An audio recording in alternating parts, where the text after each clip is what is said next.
వరలక్ష్మీ వ్రతకల్పం పాటించేటప్పుడు చారుమతి ఏ విధంగా పూజ చెయ్యాలి అనేటటువంటి విషయాన్ని ఆమె యొక్క గుణముల చేత ప్రీతి పొందినటువంటి వరలక్ష్మీదేవి ఆమె యొక్క స్వప్నమునందు సాక్షాత్కరించి ఆ కల్పాన్నంతటినీ కూడా బోధ చేసినటువంటి విధం గురించి నేను ప్రస్తావన చేస్తున్నాను. ఎక్కడైతే ఆ కలశ స్థాపన చెయ్యాలని భావన చేశారో ఆ కలశ స్థాపన చేసేటటువంటి ప్రదేశాన్ని గోమయంతో శుద్ధి చేస్తారు. ఎందుచేత అంటే భూమి పవిత్రం కావాలి అంటే దానికి ఏకైక సాధనం ఏది అంటే ఒక్క గోమయంతో మాత్రమే శుద్ధి చెయ్యగలుగుతాం. ప్రపంచంలో 84 లక్షల జీవరాశులున్నాయి అని వేదం చెప్తోంది. 84 లక్షల జీవరాశులలో అన్నిటి యొక్క మలమూత్రములు దుర్వాసనతో కూడుకుని ఉంటాయి. కానీ ఒక్క గోవు యొక్క మలం మాత్రం ఎప్పుడు సువాసనతో కూడుకుని ఉంటుంది. పైగా మనకి ఏదైనా మహోత్కృష్టమైనటువంటి కార్యం చేసేటప్పుడు మనం పంచగవ్య ప్రాసనము అని చేస్తాం. పంచగవ్య ప్రాసనము అంటే ఆవు నుంచి స్రవించేటటువంటి 5 పదార్థములు. ఆవు పాలు తోడు పెట్టినప్పుడు వచ్చేటటువంటి పెరుగు, ఆ పెరుగు నుండి వచ్చినటువంటి నెయ్యి, గోవు యొక్క మూత్రము, గోవు యొక్క గోమయము అంటే గోవు యొక్క పేడ, ఈ 5టిని కలిపి సమంత్రకంగా నాలుక మీద ఉంచుతారు. అది మింగినంత మాత్రం చేత పాపములను పడేటటువంటి ఇంధనమునకు అగ్నిహోత్రంలా పనిచేసి లోపల ఉన్నటువంటి సమస్త పాపరాశి ధ్వంసం అవుతుంది అని. ఆ పాపరాశి ధ్వంసమైనటువంటి కారణం చేత ఉత్తమమైనటువంటి కర్మ చెయ్యడానికి కావలసినటువంటి అధికారాన్ని యజమాని పొందుతాడు. ఆవు నుండి స్రవించేటటువంటి పదార్థాలకి అంత శక్తి ఉంది. గోవుని పశువుగా భావన చెయ్యరు. గోవు సాక్షాత్ పరదేవతా స్వరూపం. అటువంటి పరదేవతా స్వరూపమైనటువంటి ఆ గోవు నుండి స్రవించేటటువంటి అన్ని పదార్థములు పరమ పవిత్రములే. ఆ గోమయంతో మొట్టమొదట ఎక్కడ కలశ స్థాపన చెయ్యాలనుకుంటున్నారో అక్కడ అలకాలి. అలా అలికితే తప్ప ఆ ప్రాంతమునందు ఎక్కడ కలశ స్థాపన చెయ్యాలని సంకల్పం చేశారో అక్కడ అసలు ఆ కలశలోకి దేవతాశక్తి ఆవాహన అయ్యేటటువంటి అవకాశం ఉండదు. అందుకని గోమయంతో భూశుద్ధి చేసి దాని మీద నూతన వస్త్రాన్ని పరుస్తారు. మనకి వేదంలో వస్త్రం గురించి చాలా విశేషంగా మాట్లాడతారు. అంచు లేనటువంటి బట్ట కట్టకూడదు, అంచు ఉన్నటువంటి బట్ట మాత్రమే కట్టుకోవాలి. ఎప్పుడైనా స్నానం చేసిన తరువాతైనా సరే ఒంటి నుంచి స్నానం చేసిన బట్టని కిందకి విడిచిపెట్టినప్పుడు దాన్ని కాలుతో పైకెత్తడం కానీ, విడిచిపెట్టిన బట్ట అయినా సరే దాన్ని పాదంతో తన్నడం కానీ చెయ్యకూడదు. ఎందుచేతనంటే దేవతలందరూ కూడా వస్త్రాన్ని ఆవహించి ఉంటారు. వేదంలో ఈ వస్త్రము యొక్క నిర్మాణ విధానము, ఆ వస్త్రమును దేవతలు ఎలా ఆవహించి ఉంటారు అన్న మాట గురించి మాట్లాడతారు. అందుకే వస్త్రానికి అంత ప్రత్యేకత. అంచు ఉన్నటువంటి బట్ట ఎవరికైనా ఇస్తే వారు 10 కాలాలు బ్రతికుండాలి అని కోరుకున్నట్టు, అలాగే ఎవరు ఇచ్చాడో ఆయన కూడా 10 కాలాలు బ్రతికుండాలి అని సంకల్పం జరిగినట్లు. అందుకే వస్త్రం ఇచ్చేటప్పుడు, బట్టలు పెట్టేటప్పుడు సాధారణంగా అంచు లేనటువంటి బట్టలు పెట్టరు, అంచు ఉన్న బట్టలు ఇస్తారు. అంచు ఉన్న బట్ట అంటే పంచెల చాపు. వస్త్రద్వయం, ఎప్పుడూ కూడా ఒక్క వస్త్రాన్ని ఇవ్వకూడదు, 2 బట్టలు ఇవ్వాలి. అసలు యథాశాస్త్రంగా మాట్లాడాలి అంటే ఇంటికి వచ్చినటువంటి ఒక సువాసినికి ఇచ్చేటప్పుడు కూడా 2 రవికల బట్టలు ఇవ్వాలి, కానీ ఒక బట్ట లేదు శాస్త్రంలో. వస్త్రద్వయం, 2 వస్త్రములను ఇస్తారు. కాబట్టి ఆ వస్త్రం ఇచ్చేటప్పుడు పురుషుడైతే ఎడం భుజం మీద ఉత్తరీయం ఉండాలి. ఉత్తరీయం లేకుండా ఇవ్వకూడదు, ఉత్తరీయం లేకుండా పుచ్చుకోకూడదు. ఉత్తరీయానికి అంత ప్రశస్తి ఉంది. అందుకే ఆ వస్త్రాన్ని, నూతన వస్త్రాన్ని తీసుకొచ్చి భూమి మీద పరుస్తారు. ఆ పరిచినప్పుడు అది అంచు కలిగినటువంటి బట్ట అయి ఉండాలి. అందుకే కొత్త తువ్వాలు అని రాస్తూ ఉంటారు ఆ పూజ చేయించేటప్పుడు. ఆ కొత్త తువ్వాలు తీసుకొచ్చి భూమి మీద వేసి దాని మీద తండుల రాశిని పోస్తారు. తండుల రాశి అంటే ఓషధీ రాశి. దానికి ఒక శక్తి ఉంటుంది. అది భగవంతుని యొక్క కిరణ స్పర్శ చేత, అంటే చంద్రకిరణ స్పర్శ చేత, సూర్యకిరణ స్పర్శ చేత అది ఓషధీతత్వాన్ని నింపుకుంటుంది. అటువంటి తండుల రాశిని అంటే బియ్యాన్ని పోసి దాని మీద కలశాన్ని స్థాపన చేస్తారు.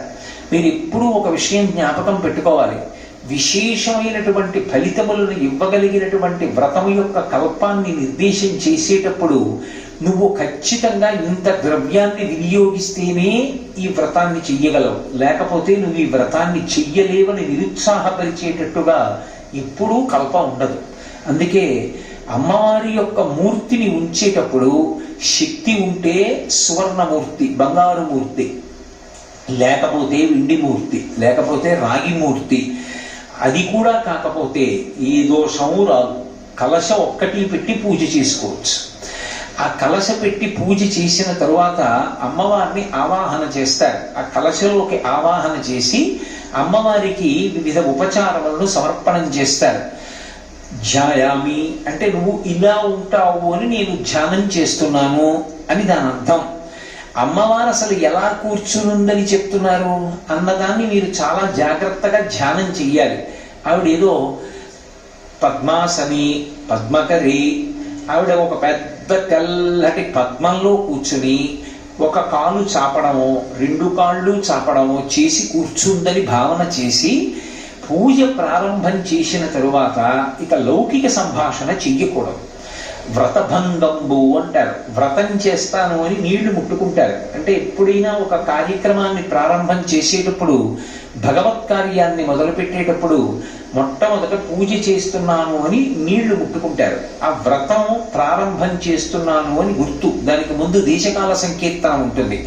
నేను ఫలానా ప్రదేశంలో ఉన్నాను, ఏదో శ్రీశైలస్య వాయవ్య దిగ్భాగే అంటారులా ఉంది. మీరైతే శ్రీశైలస్య వాయవ్య దిగ్భాగే ఏదో సూర్యాపేట పట్టణే స్వగృహే సమస్త దేవతా బ్రాహ్మణ హరిహర సన్నిధౌ అస్మిన్ వర్తమాన వ్యవహారిక చాంద్రమానే శ్రీ విజయనామ సంవత్సరే దక్షిణాయనే వర్ష ఋతువు శ్రావణమాసే శుక్లపక్షే అని భృగువాసరే పౌర్ణమి ముందొచ్చేటటువంటి శుక్రవారం కాబట్టి ఆ రోజు ఏ తిథి ఉంటే ఆ తిథి చెప్పి, నేను నాకు ఏ శక్తి ఉన్నదో, భగవంతుడు నాకు ఏ శక్తినిచ్చాడో, ఆ శక్తి వలన నేను ఏ సంభారములను సమకూర్చుకోగలిగాను, సంభవద్రవ్యై సంభవదుపచారై, ఆయా ద్రవ్యముల చేత ఆయా ఉపచారముల చేత అమ్మా నిన్ను నేను పూజ చేస్తున్నాను అని సంకల్పం చేస్తారు. ఈ సంకల్పం చేసే ముందు వరలక్ష్మి వ్రతంలో ఒక ప్రధానమైనటువంటి నియమం ఉంటుంది. నన్ను మీరు సహృదయంతో అర్థం చేసుకోవలసి ఉంటుంది. ఒక శాస్త్రాన్ని మాట్లాడేటప్పుడు అందరికన్నా గొప్పవాడెవరు అంటే భర్త. సీతమ్మ తల్లి రామాయణంలో ఒక మాట అంటుంది, దీనోవా రాజ్యహీనోవా యోమీ భర్త సమీ గురు తం నిత్యమనురక్తాస్మి యథారూపాం సువర్చల అంటుంది. భర్త దీనుడు కానివ్వండి, రాజ్యహీనుడు కానివ్వండి, యోమే భర్త సమీ గురువు. గురువు అంటే గురువు అని కాదు దాని అర్థం, గురువు అంటే బరువు అని. విశిష్టమైనటువంటి వ్యక్తి, దైవం ఆయన. అటువంటి ఆయన యొక్క అనుమతిని తీసుకుని పీట మీద కూర్చోవాలి. ఎందుకంటే సాధారణంగా పెళ్ళైన తరువాత దంపతులుగా కూర్చుని చేస్తారు. ఆడవారు ఒక్కరూ కూర్చుని వ్రతం చేస్తున్నారు అంటే అలా కూర్చునే ముందు దానికి భర్త యొక్క అనుమతి ఉండాలి. ఆయనే కదండి అన్నీ తీసుకొచ్చారు, ఆయనే కదా వరలక్ష్మి వ్రతం చేయించుకోమన్నారు, మళ్ళీ ఆయనకి నమస్కారం చేసి కూర్చోవడం ఏమిటండి అని అనుకోకూడదు. భర్తకి నమస్కారం చేసి భర్త చేత అక్షతలు వేయించుకుని కూర్చోవాలి. స్కాంద పురాణంలో దీనికి సంబంధించి ఒక విశేషాన్ని వివరించేటటువంటి ఒక ఉపాఖ్యానం ఉంది. ఒక మహారాజుకి 2 భార్యలు ఉండేవారు, పెద్ద భార్య చిన్న భార్య. ఇందులో ఇద్దరూ కూడా భక్తి తత్పరత కలిగినటువంటి వాళ్ళు, ఎప్పుడు భగవత్ సంబంధమైనటువంటి వ్రతములు చేస్తూ ఉండేవారు. పెద్ద భార్య ఏ వ్రతం చేసినా సరే ఆ వ్రతం చెయ్యడానికి పూర్వమే భర్తగారి పాదములకు నమస్కరించి ఆయన అనుమతిని పొంది అక్షతలు వేయించుకుని పీటల మీద కూర్చునేది. రెండవ ఆమె భర్తగారు చెప్తేనే కదా చేస్తున్నాం కాబట్టి ఆయనకి నమస్కరించకుండా కూర్చుని వ్రతం చేసేది. ఒకానొక సమయంలో హఠాత్తుగా ముగ్గురు ఏకకాలంలోనే శరీరం విడిచిపెట్టారు. ఒక ప్రత్యేక పరిస్థితిలో విడిచిపెడితే స్వర్గలోకం నుంచి వచ్చినటువంటి విమానం పెద్ద భార్యని మహారాజుని ఎక్కించుకుని వెళ్ళిపోతుంది. చిన్న భార్యని నరకానికి తీసుకెళ్తున్నారు. ఆవిడ గోలు పెడుతూ ఆవిడంది, ఆవిడ ఎన్ని నోములు నోచిందో ఎన్ని వ్రతాలు చేసిందో అన్నీ నేను చేశాను, నన్ను ఎందుకు నరకానికి తీసుకెడుతున్నారని అడిగింది. నువ్వు చేసినటువంటి వ్రతములకు పూర్వము అసలు పూర్వాంగంగా భర్తకి నమస్కారం లేదు, ఆ భర్త యొక్క అనుమతి లేదు, ఆయన చేత అక్షతలు వేయించుకోలేదు, వేయించుకుని పీటల మీద కూర్చోలేదు. అందుకే ఆ వ్రతం చేసినా చెయ్యబడని వ్రతమే అవుతుంది. భర్త యొక్క అనుమతి అంత అవసరం. అలా ఉంటుందా అని మీరు అనుకోకండి. నేను నెలకి ఏదో కొన్ని వేల రూపాయలు నాకు జీతంగా ఇచ్చేటటువంటి ఉద్యోగం చేస్తున్నటువంటి కారణం చేత ప్రతిరోజు ఇన్ని గంటల నుండి ఇన్ని గంటల వరకు పనుందా లేదాతో సంబంధం లేదు, నేను అక్కడ కూర్చుంటాను అని ఒప్పందం. 10 నుంచి 5:30 వరకు అక్కడ కూర్చోవాలి. అందులో ఏమీ పని లేదు. కానీ ఏమీ పని లేదు కదండి, నేను బయటికి వెళ్ళిపోతున్నానంటే కుదరదు. పని లేకపోయినా బయటికి వెళ్లే ముందు పై అధికారి అనుమతి తీసుకునే వెళ్ళాలి. ఎందుకంటే ఏమీ పని లేదు కదా, అందుకు బయటికి వెళ్ళానండి అంటే ఒప్పుకోరు. అనుమతి తీసుకుని పైకి వెళ్ళాలి. సెలవు పుచ్చుకోవాలి అంటే ముందు వారు మంజూరు చేసిన తరువాతే నేను వెళ్ళాలి. నెలకి కొన్ని వేల రూపాయల జీతం ఇచ్చేటటువంటి కార్యాలయానికే నా మీద అన్ని అధికారాలుంటే పరమేశ్వరుడు నిర్మాణం చేసినటువంటి వ్యవస్థలో పరమేశ్వర స్వరూపుడైనటువంటి భర్త యొక్క అనుమతి లేకుండా చేసిన వ్రతానికి ఫలితం వస్తుందని తీర్మానం చేస్తే అది వైదికం ఎలా అవుతుంది? కాబట్టి ఎవరికి ఇవ్వవలసినటువంటి గౌరవం, ఎవరికి ఇవ్వవలసినటువంటి స్థానం వారికి ఇచ్చిన నాడే గౌరవం అన్నది ఉంటుంది. ఆవిడ వరలక్ష్మి, ఆవిడేం చేస్తూ ఉంటుంది? ఆవిడ గురించి అసలు ప్రార్థన చేస్తే ఏం చెప్తాం పీఠికలో? నిత్యానపాయనీం నిరవద్యాం దేవదేవ దివ్య మహిషీం అఖిల జగన్మాతరం అస్మన్మాతరం అశరణ్య శరణ్యాం అనన్య శరణ శరణమహం ప్రపద్యే అని చెప్తాం. ఆవిడికి నిత్యానపాయని అని పేరు. నిత్యానపాయని అంటే ఆమె భర్తని విడిచిపెట్టి ఉండదు. భర్త గారు ఎప్పుడైనా ధర్మ సంరక్షణార్థం భూలోకంలో అవతార స్వీకారం చేస్తే ఆవిడ కూడా అవతార స్వీకారం చేసి వచ్చేస్తుంది. అందుకే పోతన గారు భాగవతం చేస్తూ అనఘ ఆదిలక్ష్మి అయిన రుక్మిణితోడ క్రీడ సల్పుచున్న కృష్ణు చూచి పట్టణంబులోని ప్రజలుల్లసిల్లివి ప్రీతిలగుచు మొత్త భీతులగుచు అంటారు. విష్ణు భగవానుడు కృష్ణ పరమాత్మగా వస్తే ఆదిలక్ష్మి రుక్మిణీదేవిగా వచ్చేసింది. శ్రీరమ సీతగాగ నిజ సేవక బృందము వీర వైష్ణవాచార జనంబుగాగ విరజానది గౌతమిగాగ వికుంఠమున్నారయ భద్రశైల శిఖరగ్రముగాగ వసించు చేతనోద్ధారకుడైన విష్ణుడవు దాశరథి కరుణాపయోనిధి అంటాడు గోపరాజు గారి దశరథి శతకంలో. శ్రీరమ సీతగాగ ఆ విష్ణు భగవానుడే రామచంద్రమూర్తిగా అవతార స్వీకారం చేస్తే ఆయన యొక్క శక్తి స్వరూపిణి అయినటువంటి ఆదిలక్ష్మి సీతామహాదేవిగా ఈ భూమండలం మీద అవతరించింది. ఆయన ఎప్పుడెప్పుడు అవతార స్వీకారం చేస్తే ఆవిడ అప్పుడప్పుడు అవతార స్వీకారం చేస్తుంది. ఆవిడ ఏం చేస్తూ ఉంటుంది భర్త దగ్గర అంటే ఆవిడ ఎప్పుడూ చేసేది ఏది అంటే భర్త పాద సంవాహనం చేస్తూ ఉంటుంది, భర్త యొక్క పాదములు పడుతూ ఉంటుంది. అందుకే మనకి భాగవతంలో నవవిధ భక్తులు అని ఉన్నాయి. శ్రవణం కీర్తనం విష్ణోః స్మరణం పాదసేవనం అర్చనం వందనం దాస్యం సఖ్యం ఆత్మనివేదనం అని 9 రకాల భక్తులు. అంటే ఏ మార్గం ఒక్క మార్గాన్ని పట్టుకున్నా పరమేశ్వరుణ్ణే చేరుతారు. 9 మార్గాల్లోనూ వెళ్ళవలసిన అవసరం ఉండదు. ఇందులో ఒక్కొక్క మార్గాన్ని పట్టుకుని ఒక్కొక్కడు పరమేశ్వరుణ్ణి చేరిపోయాడు. శ్రవణం వినడం, పరీక్షిన్ మహారాజు గారు భాగవతాన్ని శ్రద్ధగా విన్నందుకు గాను పరమేశ్వరుణ్ణి చేరిపోయాడు. కీర్తనం, పరవశించి భగవత్కథ చెప్పినందుకు శుకమహర్షి భగవంతుణ్ణి చేరిపోయారు. శ్రవణం కీర్తనం విష్ణోః స్మరణం, ఎప్పుడూ భగవంతుణ్ణి తలుచుకోవడం. ప్రహ్లాదుడు ఏది చేస్తున్నా భగవంతుణ్ణి తలుచుకుని భగవంతుణ్ణి చేరిపోయాడు. కాబట్టి శ్రవణం కీర్తనం విష్ణోః స్మరణం పాదసేవనం, ఎప్పుడూ భగవంతుడి కాళ్ళొత్తడం అంటే లక్ష్మీదేవి. అర్చనం పృథుమహారాజు, వందనం అక్రూరుడు, దాస్యం హనుమ, సఖ్యం అర్జునుడు, ఆత్మనివేదనం బలిచక్రవర్తి. 9 భక్తులకి 9 మంది ఉదాహరణలు. అందులో లక్ష్మీదేవి ఎప్పుడు చూడండి ఆదిశేషుడి మీద శ్రీ మహావిష్ణువు పడుకుని ఉంటారు. ఆవిడెక్కడ ఉంటుంది?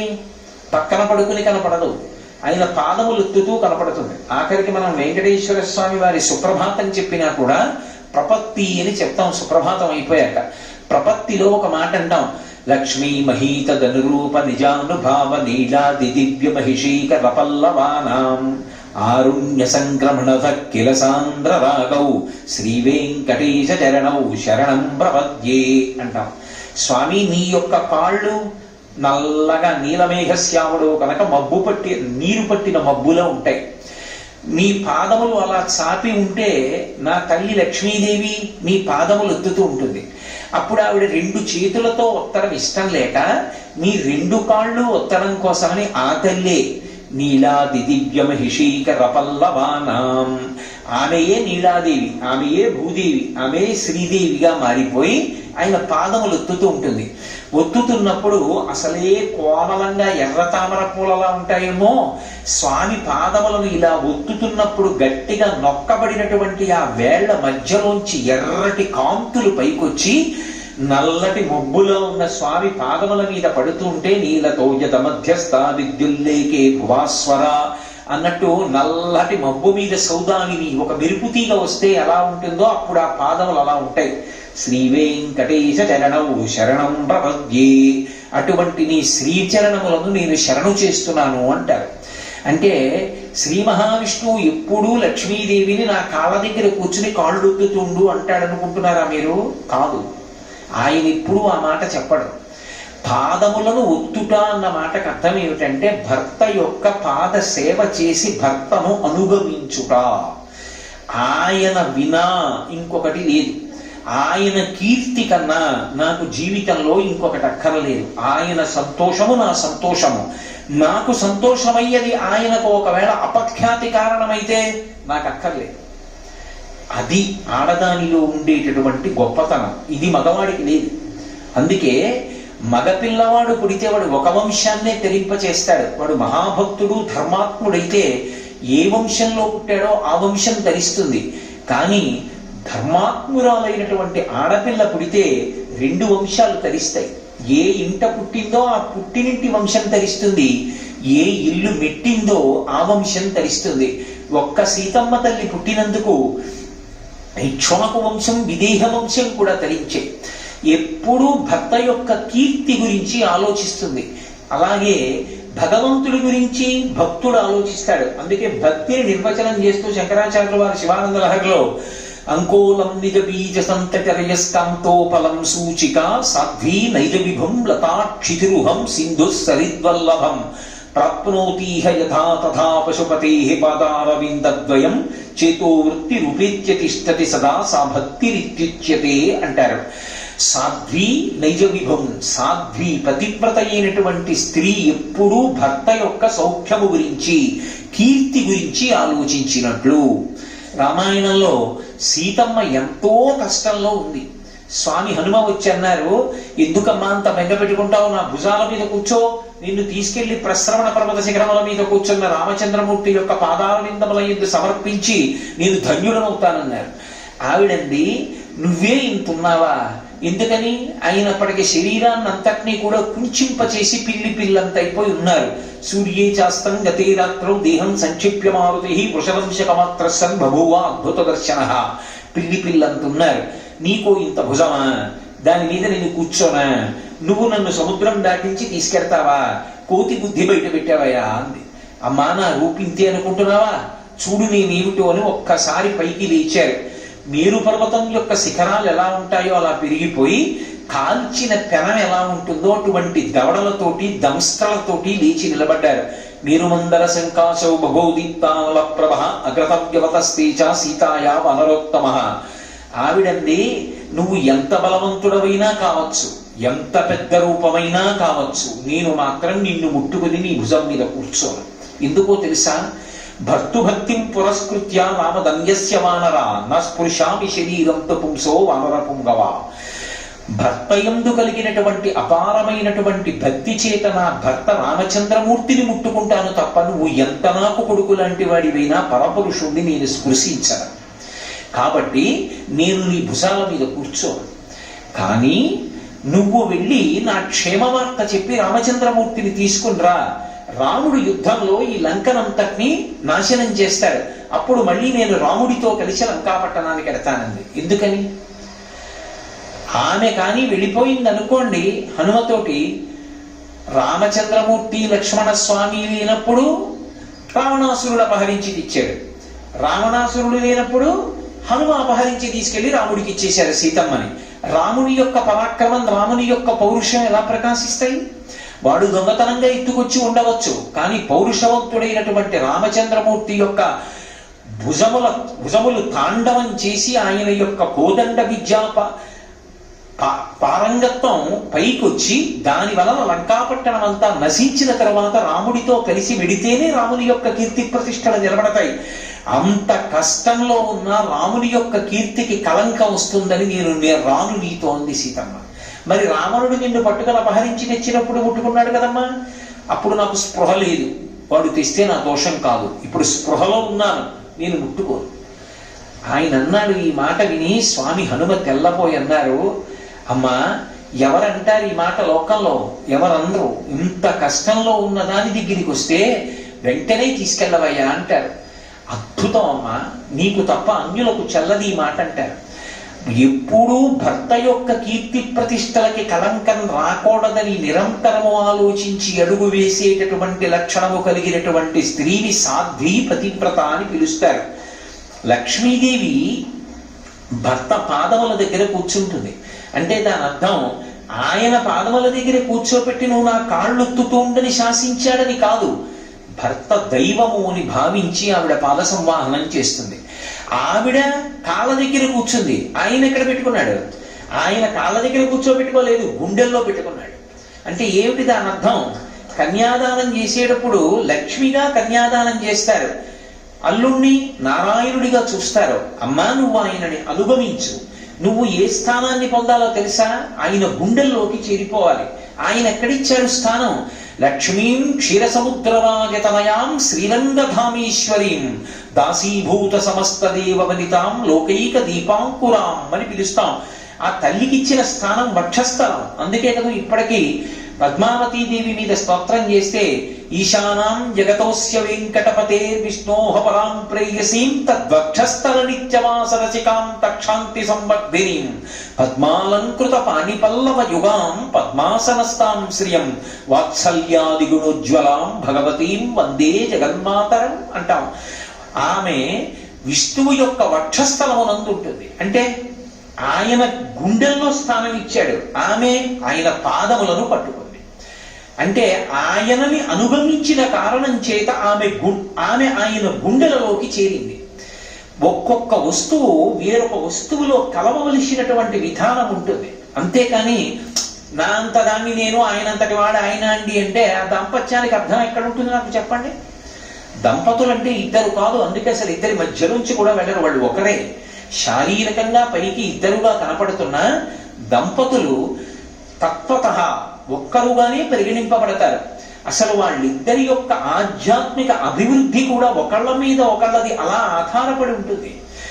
భార్య కాని విడిపోయిందా శరీరం విడిచిపెట్టి, అంతే ఇక భర్తకి పుణ్యం చేసుకునే ద్వారాలన్నీ మూసుకుపోతాయి. ఎందుచేత అంటే భార్య కాని వెళ్ళిపోతే తన కడుపున పుట్టినటువంటి ఆడపిల్లని కన్యాదానం చేయడానికి పీటల మీద కూర్చునే అధికారం కూడా ఇక పురుషుడికి ఉండదు. యజ్ఞయాగాది క్రతువులు చేసుకోకూడదు. ఎడం భుజం నుంచి ఉత్తరీయం ఉండడానికి వీల్లేదు, కుడి భుజం మీదే ఉత్తరీయం వేసుకోవాలి. అంటే నేను భార్యాహీనుడను అని చెప్పినట్టు. భార్యాహీనుడు కనుక ఆయనని మంగళప్రదంగా భావన చేసి పీటల మీద కూర్చోపెట్టారు. భార్య లేనటువంటి పురుషుడికి ఉత్తమమైనటువంటి కర్మలు చేసేటటువంటి అధికారం ఉండదు. పరమ పవిత్రమైనటువంటి సభలో వరలక్ష్మీదేవి యొక్క అనుగ్రహం చేత అందరూ పసుపు కుంకాలతో పిల్లపాపలతో సుఖంగా ఉండాలని కోరుకుని చెప్తున్నటువంటి సభలో రెండవ మాట నేను అసలు మాట్లాడను. కాబట్టి భార్యాభర్తలు అంటే వాళ్ళిద్దరూ కలిసి జీవితంలో తరించడానికి కూడా ఒకళ్ళ మీద ఒకళ్ళు అంత ఆధారపడతారు. అందుకే సనాతన ధర్మంలో భార్యకి కామపత్ని అన్న పేరు లేదు, ఆమె ధర్మపత్ని. ధర్మానుష్ఠానమునందు ఉపకరణంగా భర్తకి పక్కన బాసటగా నిలబడుతుంది. అందుకే ధర్మపత్ని అనేటటువంటి గౌరవస్థానం ఇచ్చారు తప్ప ఏదో ఈసడింపుతోనూ సామాన్యంగానూ భోగపరాయణత్వంతోనూ కూడుకున్నటువంటి పేర్లతో అసలు భార్యని పిలవలేదు శాస్త్రంలో. అంత సమున్నతమైనటువంటి స్థానం ఇచ్చారు. కాబట్టి భర్త యొక్క పాదములను పట్టి భర్త యొక్క అడుగుజాడలలో నడిచి భర్తని అనువర్తించినటువంటి స్త్రీ ఏ స్థానాన్ని పొందుతుంది అంటే భర్త గుండెల్లోకి చేరిపోతుంది. అందుకే అమ్మవారికి ఒక పేరు లలితా సహస్రనామ స్తోత్రంలో స్వాధీన వల్లభ అని. స్వాధీన వల్లభ అన్న నామానికి బాహ్యార్థం ఒకటే చూశారనుకోండి, చాలా పిలుసుగా ఉంటుంది.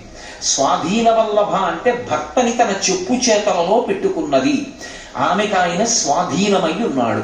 అంటే ఆయన ఏం చెయ్యాలన్నా ఆవిడ వంక చూస్తాడు, ఆవిడ ఇలా అంటే చేస్తాడు, అంటే ఊరుకుంటాడు. అంటే అంత గుప్పెట్లో పెట్టుకున్నది అని. అంత గుప్పెట్లో పెట్టుకున్నది పతివ్రత ఎలా అవుతుంది? స్వాధీన వల్లభ అంటే ఆమె భయపెట్టో మీరు కానీ నాకు చెప్పకుండా ఏదైనా పని చేస్తే నేను మిమ్మల్ని ఇంత వేధించేస్తానో వశం చేసుకున్నది కాదు. అసలు భర్తని అంతగా అనుగమించిన కారణం చేత ఏమైపోయిందంటే ఆయనకి ఆమె వద్దన్న మాట అనదు, కానీ ఎప్పుడైనా ఏదైనా ఒక కార్యం చెయ్యాలి అంటే అసలు ఆమెకి చెప్పకుండా చేయడాయి. అంత అలవాటైపోయింది.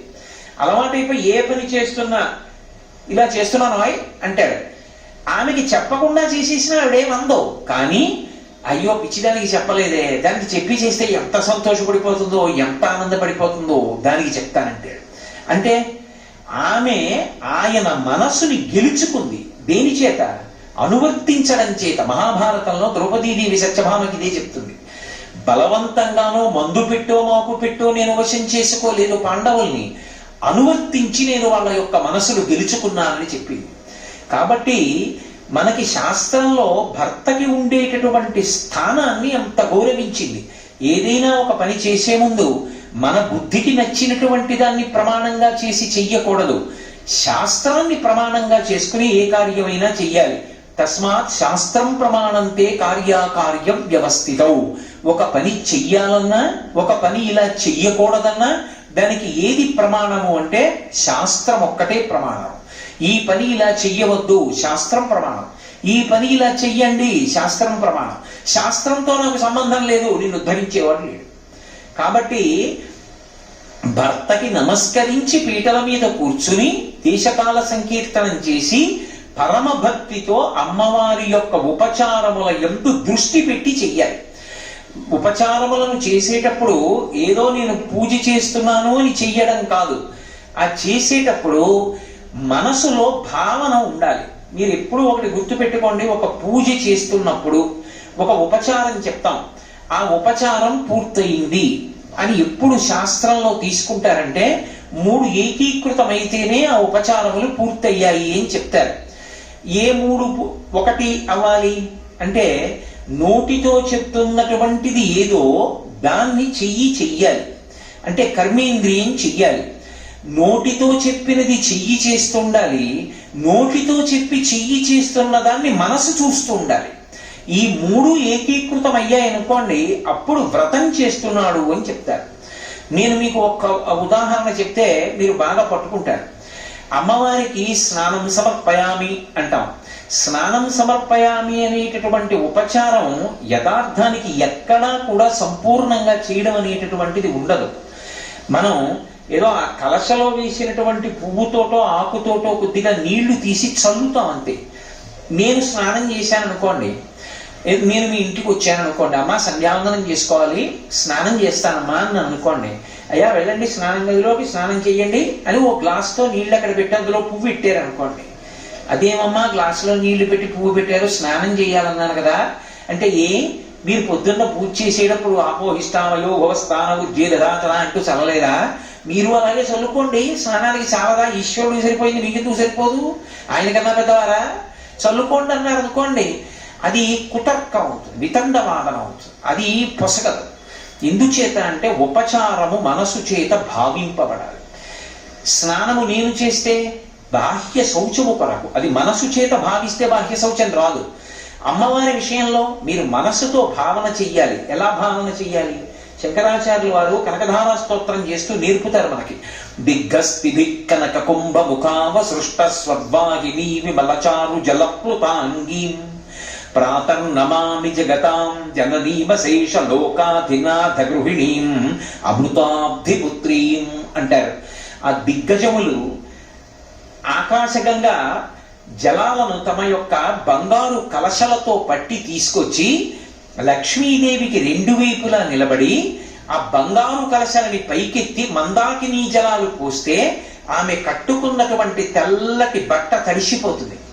ఆ తడిసిపోయినటువంటి తెల్లటి బట్టతో కూర్చున్నటువంటి ఆ అమ్మవారి యొక్క పాదముల జంట ఒక్కసారి మనసు నిండా భావన చేసి ఆ తల్లి పాదములకు, ఆ తడిగా ఉన్నటువంటి అమ్మవారి పాదములకు ఉంచి తల తగిలేటట్టుగా నమస్కరిస్తే ఆ తడి నా నుదుటికి తగిలింది అని భావన చేస్తే ఆ తడి ఇలా తుడుచుకోవాలనేటటువంటి అనుభూతి కలుగుతుంది.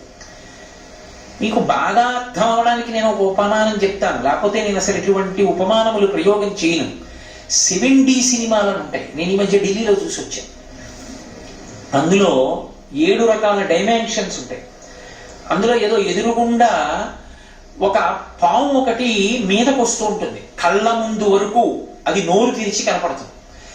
అది చేసేటటువంటి బుస మనం కూర్చున్న కుర్చీ వెనక నుంచి వినపడుతూ ఉంటుంది. బుస్ బుస్ అని ఇక్కడే ఉంటాయి, ఇక్కడి నుంచి వినపడుతూ ఉంటుంది. అది నోరు విప్పినప్పుడు వచ్చేటటువంటి దుర్వాసన కూడా ఒక 20 మంది కూర్చోవడానికి ఉంటుంది ఏర్పాటు. ఆ వాసన కూడా హాల్లోకి వస్తుంది. అదే సమయంలో పాము తోక గబగబా ఇలా కలిపితే అక్కడ ఉన్న పురుగులన్నీ ఎగురుతాయి. ఎగిరినప్పుడు సీటు కింద ఉన్న తాళ్లు కదిలి కాళ్ళని కొట్టుకుంటాయి. ఇవన్నీ ఒకేసారి జరిగేటప్పటికి ఏమవుతుందంటే నిజంగా పావుచ్చి మీద పడుతున్న చోట ఉన్న అనుభూతినే పొందేస్తారు. ఒక 7D సినిమాలోకి వెళ్ళి కూర్చుంటే నీ మనసు ఎలా సినిమా వశం చేసుకుని నీకు అనుభూతి కల్పిస్తుందో. యథార్థంగా నేను ఆ సినిమా చూసినప్పుడు ఒక పెద్ద సరస్సులో నడిచి వెళ్ళిపోతున్న అనుభూతి అలా చూపిస్తాడు. నేను బయటికి వచ్చేసి బట్ట పైకెత్తోసారి చూసుకున్నాను, కాళ్ళు తడిసిపోయి ఉన్నాయా అని. అంటే అంత అనుభూతికి నేను లోనైపోయాను. నా కాళ్ళు తడిసిపోయాయి అని నా భావన. ఏడు బట్ట తడిసింది, కాళ్ళకి తడి బట్ట తగులుతోందని కాదు, నేను సినిమాకి వెళ్ళానని నాకు తెలుసు. అయినా కాదు, నా కాళ్ళు పొడిగానే ఉన్నాయని రూఢం చేసుకోవడానికి గట్టు మీద కాలు పెట్టి చెప్పు ఇప్పి బట్ట పైకెత్తి చూసుకుంటుంటే నాతో వచ్చినటువంటి తల్లి ఒక ఆవిడంది, ఏమి అలా చూసుకుంటున్నారు గురువుగారు అంది. అమ్మ నాకు కాళ్ళు తడిసిపోయిన అనుభూతి కలిగిందమ్మా అన్నాను. ఒక సినిమా 100 రూపాయలు పెట్టి చూస్తే నీకు అనుభూతి కలిగిందే, అమ్మవారిని స్నానం చేయిస్తున్నట్లు నీకు అనుభూతి ఎందుకు కలగదు? నీ మనస్సుని నువ్వు అక్కడ పెట్టడం అలవాటైతే. అసలు ఆ దర్శనం అంటూ కలిగితే పువ్వుతో నీళ్లు చల్లడం వరకు ఉపచారం. దర్శనం నిజంగా దిగ్గస్థిభిక్కనక కుంభముఖావ సృష్ట స్వర్వాహిని విమలచారు జలప్లుతాంగీం ప్రాతర్నమామి జగతాం జననీమశేష లోకాధినాథ గృహిణీం అమృతాబ్ధిపుత్రీం అని ఆ తల్లిని అలా చూసి తడిసిపోయి ఎర్రటి కాళ్ళు తెల్లటి గోళ్ళు తడిసి కరిగి కిందకి కారిపోతున్నటువంటి పారాణి కనపడుతుంటే ఒక్కసారి వంగి అమ్మవారి పాదముల దగ్గర తలపెట్టి నమస్కారం చేశారనుకోండి, ఇప్పుడు ఆ తడి మీ నుదిటికి అందుకుని ఆ పారాణి కరిగి మీ నుదిటికి కట్టు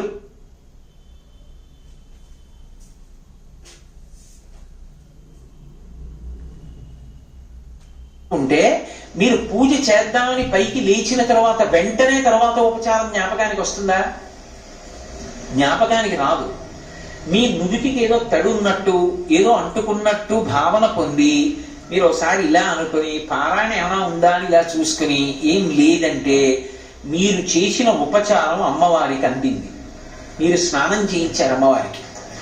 అమ్మవారి తడి పాదములకు పారాణి పాదములకు మీరు నమస్కారం చేశారు. అలాగే నేను మీకు ఉదాహరణకి చెప్తున్నాను సుమండి. మనసు లేదనుకోండి 10 నిమిషాల్లో వ్రతం అయిపోతుంది.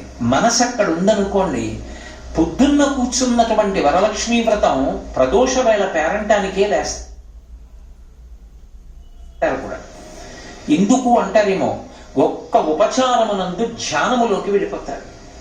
నేను మీకు ఒక ఉదాహరణ చెప్పాలి అంటే, అమ్మవారికి ఏదో అమ్మ వస్త్రద్వయం సమర్పయామి అన్నారు. నా శక్తి కొలది నేను తీసుకొచ్చింది 150 రూపాయలు ఒక నేత చీర అయి ఉండొచ్చు. కానీ నేను ఎన్నో మాటలు మా ఆవిడికి చీరలు కొనడానికి పెద్ద పెద్ద బట్టల కొట్టుకు వెళ్ళానుగా. వెళ్ళినప్పుడు పెద్ద పెద్ద అంచులున్నటువంటి పట్టు చీరలు అక్కడ కట్టబడి ఉండగా ఎదురుగుండా చీర కట్టుకుంటే ఎలా ఉంటుందో అలాగే బొమ్మలకు కట్టో లేకపోతే గోడకు కట్టో మేకు కట్టో ఉంటాయిగా, అవి చూసావుగా. ఇంటికి వచ్చి నువ్వు మంచి సంపంగి రంగు, సింహాచల సంపంగి, పసుపు ఎరుపు కలిసినటువంటి సంపంగి రంగు చీరకి నా చేతులు ఇలా 3 సార్లు పెడితే ఉన్నంత ఎర్రటి అంచున్నటువంటి చీర అమ్మకిస్తే అమ్మ ఆ చీర కట్టుకుని వచ్చి కూర్చుని, ఎరా నాన్న నీకు సంతోషమేనా, నువ్వు ఇచ్చిన చీర కట్టుకున్నాను రా, ఎంత బాగుందో అని అమ్మవారంటే నువ్వు మనస్సులో భావన చేత ఇచ్చిన చీర ఏదో అది ఆవిడకి అందుతుంది. నువ్వు ఇక్కడ 1,00,000 రూపాయలు పెట్టి చీర పట్టుకురా, నీ మనసంతా మోగే సెల్ ఫోన్ మీద ఉంటే ఆ చీర ఆవిడికి వెళ్ళదు, ఆవిడికి అక్కర్లేదు. ఎందుకంటే గీతలో ఆయనే చెప్పాడు, పత్రం పుష్పం ఫలం తోయం యోమే భక్త్యా ప్రయచ్చతి. నాకు భక్తితో ఇచ్చింది పుచ్చుకుంటాను తప్ప భక్తి లేకుండా ఇచ్చింది పుచ్చుకోవడానికి అది నీదా, నేనిచ్చింది, నాదే ఆ చీర.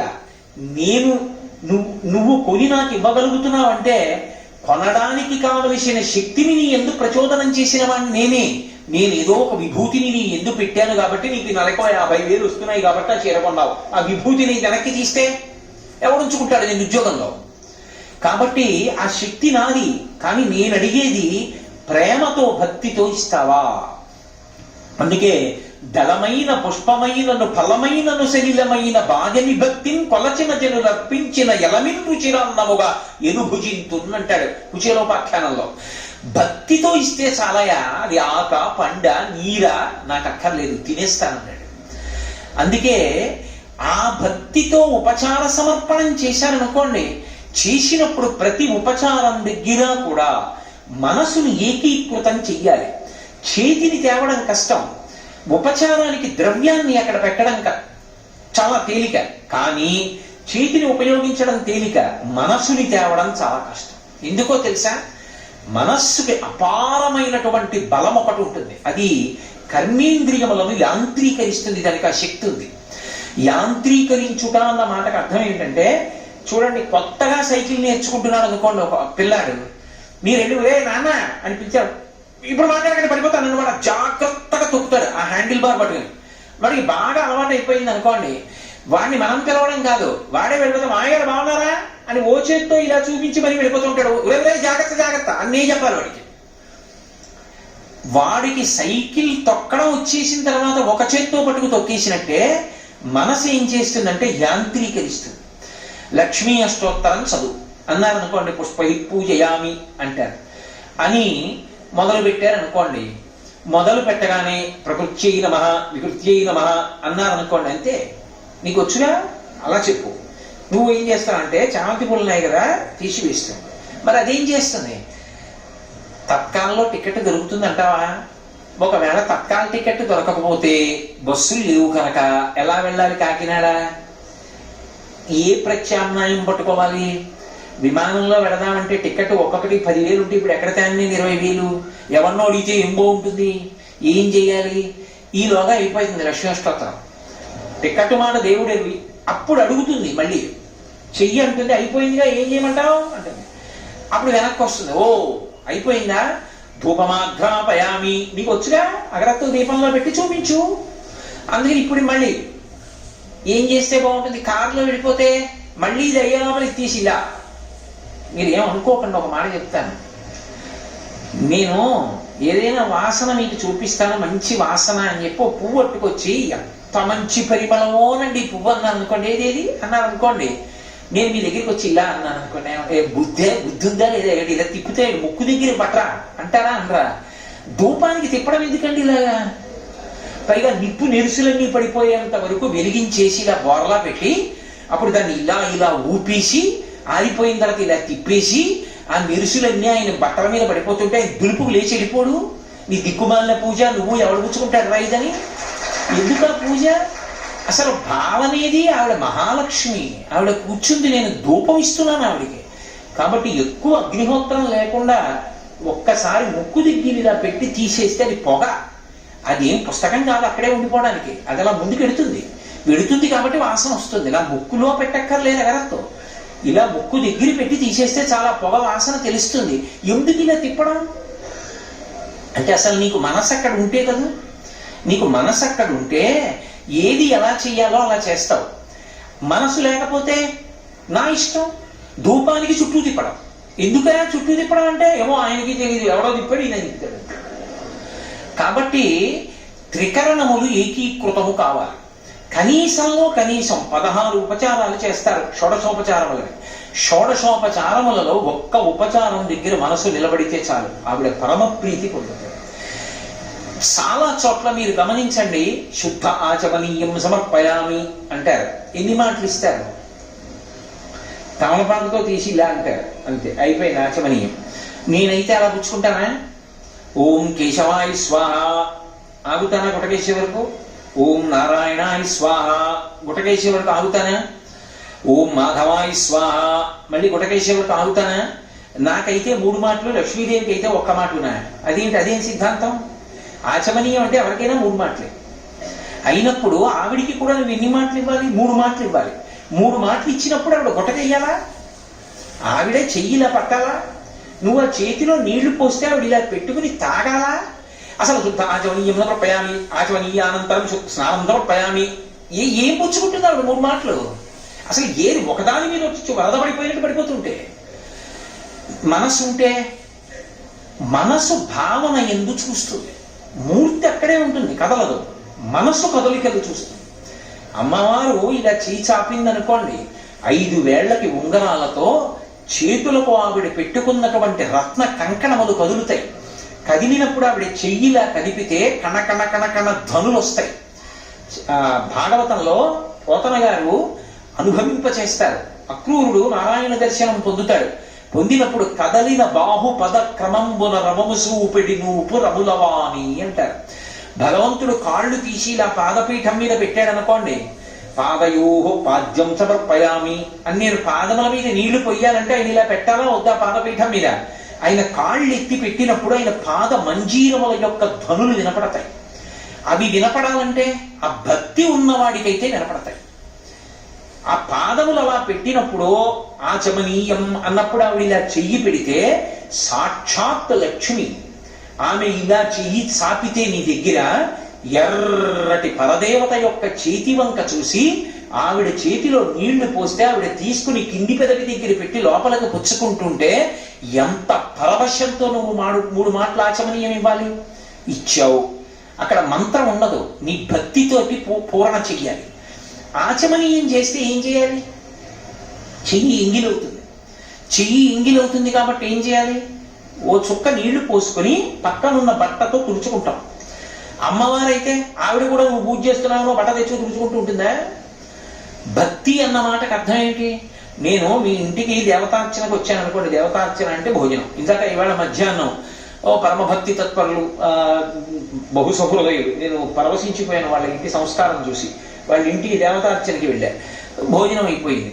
అయిపోయిన తర్వాత చేతులు కాళ్ళు కడుక్కొని వస్తున్నాను. నా ఉత్తరీయంతో నేను తుడుచుకోలేనా? వాళ్ళు తీసుకొచ్చి తువ్వాలు అందించారు. ఎందుకు? భక్తి. వాడు వచ్చాడు, పాపం భోజనం చేశాడు, వాడు కాళ్ళు కడుక్కున్నాడు, చేతులు కడుక్కున్నాడు, వాడు చేతులు తుడుచుకోవడానికి వస్త్రం ఇద్దాము, అది భక్తి. అమ్మవారు ఆచమనీయం చేసింది, నువ్వేం చేయాలి? అమ్మ నీ చేయి తుడుస్తానుండు. ఉత్తరీయం తీసి అమ్మవారి చేతిని తుడిచేటప్పుడు అమ్మ ఇలా చేయి పెట్టింది అనుకోండి, ఆ చేతి కింద నీ ఎడం చేయి పెట్టి నీ కుడి చేత్తో అమ్మవారి అరిచెయ్యి తుడుస్తున్నావు అనుకో, మెత్తటి అమ్మవారి చేతిని తుడుస్తున్నప్పుడు నీకు ఎంత అనుభూతి కలిగి రోమాంచితమవుతుంది. నిజంగా ఏదో ఒక్క ఉపచారం, 16 ఉపచారముల యందు మనసు నిలబడడం మాట దేవుడిరుగు. ఒక్క ఉపచారమునందైనా మనసు నిలబడాలి కదా. 108 నామాలతో పూజ చేస్తున్నప్పుడు నువ్వు చేస్తున్నటువంటి పూజలో పువ్వు వెళ్ళి అమ్మవారి పాదాల మీద పడడం నీకు కనపడాలి కదా. అధాంగ పూజ చేసేటప్పుడు ఎదురుగుండా కలశం ఉంది, మూర్తి చాలా చిన్నది ఉంటుంది, ఒకవేళ పెట్టినా ఒక్కొక్కచో రూపు ఉంటుంది అంతే, బంగారు రూపు గుండ్రంగా ఉండి దాని మీద లక్ష్మి ముద్ర ఉంటుంది అంతే. మరి అధాంగ పూజలా? అధాంగ పూజ అంటే పాదముల దగ్గర నుంచి తల వరకు చేస్తారు. చేసినప్పుడు పాదవు పూజయామి, గుల్భౌ పూజయామి, ఏదో జానుని పూజయామి, ఊరూం పూజయామి, కటిం పూజయామి, నాభిం పూజయామి, ఉదరం పూజయామి, స్తనౌ పూజయామి, ఏదో చుబుకం పూజయామి, లేదా స్కందవ పూజయామి, అలాగే ఓష్ఠే పూజయామి, నాసికాం పూజయామి, నేత్రే పూజయామి. అమ్మవారి కళ్ళ మీద కూడా పువ్వు వేయాలి. నువ్వు ఇలా కూర్చుని వేస్తావా కంటి మీదకు పువ్వు?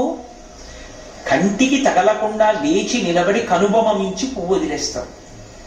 అలా అమ్మవారి బాహుం పూజయామి, అమ్మవారి చేతుల మీద పువ్వులు వేసావు. ఇప్పుడు ఇది ఎలా చేస్తావు? అక్కడ ఉందా అవన్నీ అవకాశం ఉందా చేయడానికి? కాదు. నీకు బ్రహ్మస్థానంలో ఉన్నటువంటి ఆయన నామాలు చెప్తుంటే నీ మనస్సు చూడాలి. పళ్ళనిలా పట్టుకుని పువ్వు వేస్తుంటే పాదవ పూజయామి అన్నాననుకోండి, పారాణి పెట్టినటువంటి అమ్మవారి యొక్క శ్రీపాదముల మీద నువ్వు వేసినటువంటి చామంతి పువ్వు వెళ్ళి పడిందని, అమ్మవారి యొక్క చీలమండ మీద పడిందని, మోకాలు మీద పడిందని, నడుం మీద పడిందని, కడుపు మీద పడిందని, బొడ్డు మీద పడిందని, అమ్మవారి వక్షస్థలం మీద పడిందని, త్రివళులు 3 రేఖలు కలిగినటువంటి కంఠం మీద పడిందని, గడ్డం మీద పడిందని, పెదవుల మీద పడిందని, ముక్కు మీద పడిందని, అమ్మో అమ్మ కంటి మీద దెబ్బ తగులుతుందని లేచి నిలబడి కనుబొమ మించి వేశావని, చెవుల మీద వేశావని, ఆఖరణ సర్వాణ్యంగాని పూజయామి, తల మీద పువ్వులేశాక అన్ని అంగముల మీద పూజ ఎలా చేస్తావు అంటే, బుట్టలోంచి ఇన్ని చామంతి పూలు ఇలా దగ్గరికి నొక్కి 2 చేతులతో పైకెత్తి తల మించి వదిలేశావు. ఇప్పుడు ఆ పువ్వులన్నీ వడివడిగా కింద పడిపోతున్నాయి.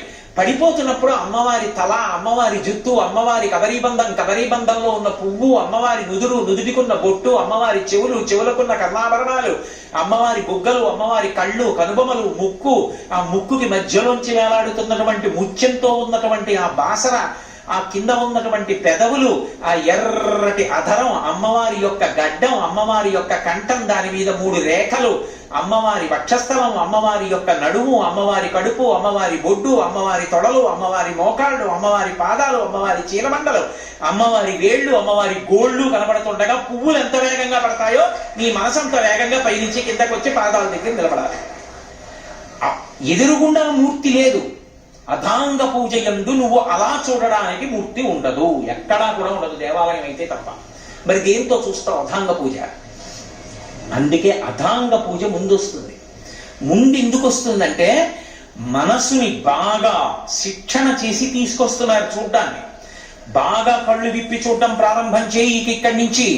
అలా చూసిన తర్వాత మనసు హత్తుకుపోయిన తర్వాత ఇక ఉపచారములు మొదలు పెడతారు. ఆ భక్తి ఎందు పారవస్యాన్ని పొందుతుంది. అలా ఆ ఉపచారములను చెయ్యలేదనుకోండి, ఏదో మంత్రభాగం గడగడగడగడగడగడ మంత్రం చెయ్యి, ఏదో దొరికిందల్లా చేస్తూ ఉండడం, మధ్యలో ఆగమంటూ ఉండడం, ఈ మధ్యలో వదిన పక్కన ఉంది ఇలా పట్రా అంటూ ఉండడం, ఆవిడెవరో ఏదో పట్టుకొస్తూ ఉండడం, పేరుకి పూజ, ఒక్క ఉపచారం సిద్ధంగా ఉండదు. నేను పరమ సహృదయంతో 4 రోజుల ముందు వ్రతకల్పాన్ని చదవండి అని చెప్పడానికి కారణం అది. నిజంగా అందుకే పరమశివుడు ఆ మాట అన్నాడు, వ్రతమస్తి మనోహరం అన్నాడు. అది మనోహరం పార్వతి అన్నాడు. నిజంగా వరలక్ష్మీ వ్రతం చేసుకోవాలని తాపత్రయం ఉంటే ఆ రోజు పొద్దున్న చేసేస్తాను అనకు. 4 రోజుల ముందు చదువు. అసలు ఏమేం కావాలి? దీపం, ఒత్తులు, ఆవు నెయ్యి లేదా నువ్వుల నూనె రాయి, ఓ అగ్గిపెట్టి, అగరవత్తులు వెలిగించడానికి పెట్టుకోవడానికి ఏదో ఒక పరికరం, నీరాజన పరికరం, నైవేద్యం అన్ని టిక్కు పెట్టుకో. మీరు ఒక్క మాట జ్ఞాపకం పెట్టుకోండి, పూజ అన్న మాటకు అర్థం ఏమిటో తెలుసా? మీరు పీటల మీద కూర్చున్న తర్వాత పూజ ప్రారంభం కాదు. పూజ బాగా జరగడానికి మీరు ముందు చేసేటటువంటి సాధన అంతా పూజే. పూజ చేసుకోవాలి తొందరగా. అన్నీ స్నానానికి వెళ్ళాను అనుకోండి, స్నానం పూజ ఎందు అంతర్భాగం అవుతుంది. నేను తొందరగా కమలాలి అందుకు పేపర్ చదవను అన్నాను అనుకోండి, ఇప్పుడు పేపర్ చదవకపోవడం పూజ ఎందు అంతర్భాగం అవుతుంది. పూజ తర్వాత చేద్దామని పేపర్ చదివాను అనుకోండి, పూజకి భంగం అవుతుంది. అందుకే పూజ చేస్తూ ఏం చెయ్యాలంటే, వ్రతం చేసేటప్పుడు ప్రత్యేకించి ఆవలించకూడదు, తుమ్మకూడదు, దగ్గకూడదు, అన్ని నియమాలు ఉన్నాయి. అలా కానీ చేశారనుకోండి, నీళ్లు ముట్టుకుని వ్రతం చేస్తానని వ్రతభంగం చేశాడని ఖాతాలో వేస్తాడు. పోతన గారు భాగవతం చేస్తూ కాత్యాయిని వ్రత ఉపాఖ్యానంలో ఒక మాట అంటారు, వ్రతభంగంబులు మానునట్టి వరదను వామాక్షులిక్షించియం గత చేలా ప్లవనంబు నేడు వ్రతభంగం వంచు చింతించి భావతటంజస్త కరాబ్జలై సరస లీలం రొక్కిరట్లు అందరూ అంటారు. వ్రతములు చేయుచునొక్కమారైన ఆ గోవిందుని స్మరించిన మనం వ్రతం చేసేటప్పుడు ఎక్కడైనా పొరపాటు జరుగుతోందేమో అని ఏం చేయాలంటే 2 ఉపచారాలు 3 ఉపచారాలు చేశారనుకోండి, ఒకసారి ఆపి మనసుకి వ్యవధానం ఇవ్వాలి మళ్ళీ వెనక్కి రావడానికి. లేకపోతే అది బడలిపోయి తనంత తాను బలవంతంగా పారిపోతుంది. మీరు దాంతో ఘర్షణ పడ్డారనుకోండి, నువ్వు నా మాట వింటలేదు, వాడేమో కిందటి ఏడాది వచ్చి శ్రావణ మాసంలో తలకొట్టుకుని చెప్పి వెళ్ళిపోయాడు, అలా చేద్దామంటే నువ్వేమో ఎటో పోతున్నావు మనసా అని దాంతో యుద్ధం మొదలెడితే ఘర్షణ వచ్చి పూజ సరిగా జరగదు. అందుకే మనసుని వెనక్కి తేవడానికి ఓ చిన్న అవకాశం దానికి ఇవ్వాలి. అందుకని ఏం చేస్తారంటే మధ్యలో కాసేపు గోవింద హరి గోవింద వెంకటరమణ గోవింద ఏడుకొండల గోవింద అని గోవిందనామని చెప్పారనుకోండి, వ్రతములు చేయుచునొక్క మారైన యవ్వానిని విచారించిన వ్రతభంగంబులు మానునట్టి వరదున్ వామాక్షులిచ్చించియున్. వ్రత భంగము కాకుండా ఏది కాపాడుతుందంటే భగవన్నామము కాపాడుతుంది.